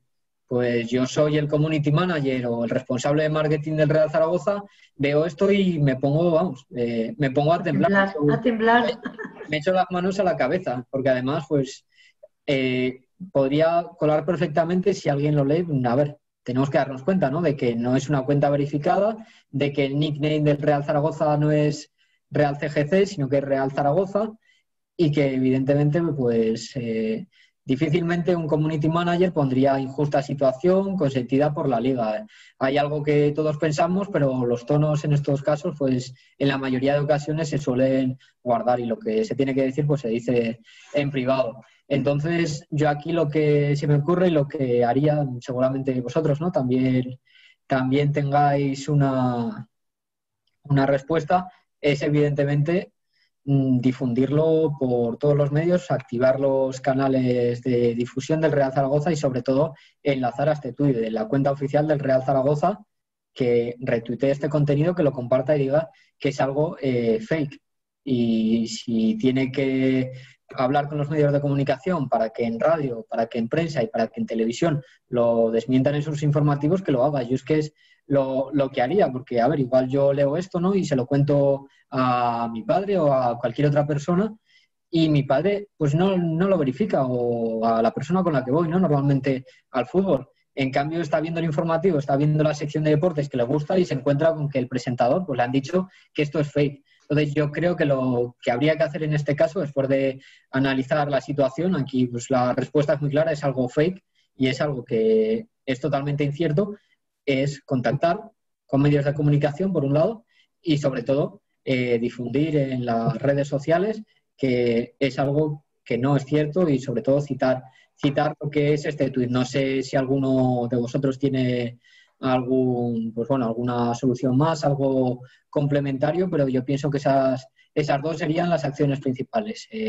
Emitir un comunicado web en la página y difundirlo en las redes sociales citando esta imagen falsa, y por otro lado contactar con medios de comunicación para que ellos sean los que nos digan que evidentemente es algo que no es verdadero. Y a ver, yo estoy buscando porque tenía la presentación y en este momento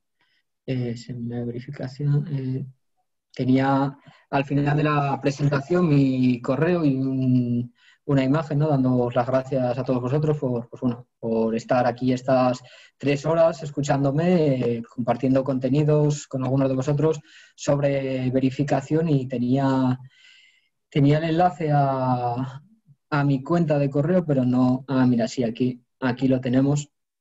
Aquí aparece 63, página 63, que en la otra no se veía. Pedro, ¿se está viendo todavía la Romareda? Sí. Es bonita la Romareda, ¿eh? Pero... Ahí. Con público todavía más. Y bueno, aquí es lo que os cuento. Ahora sí que lo podéis ver, ¿no?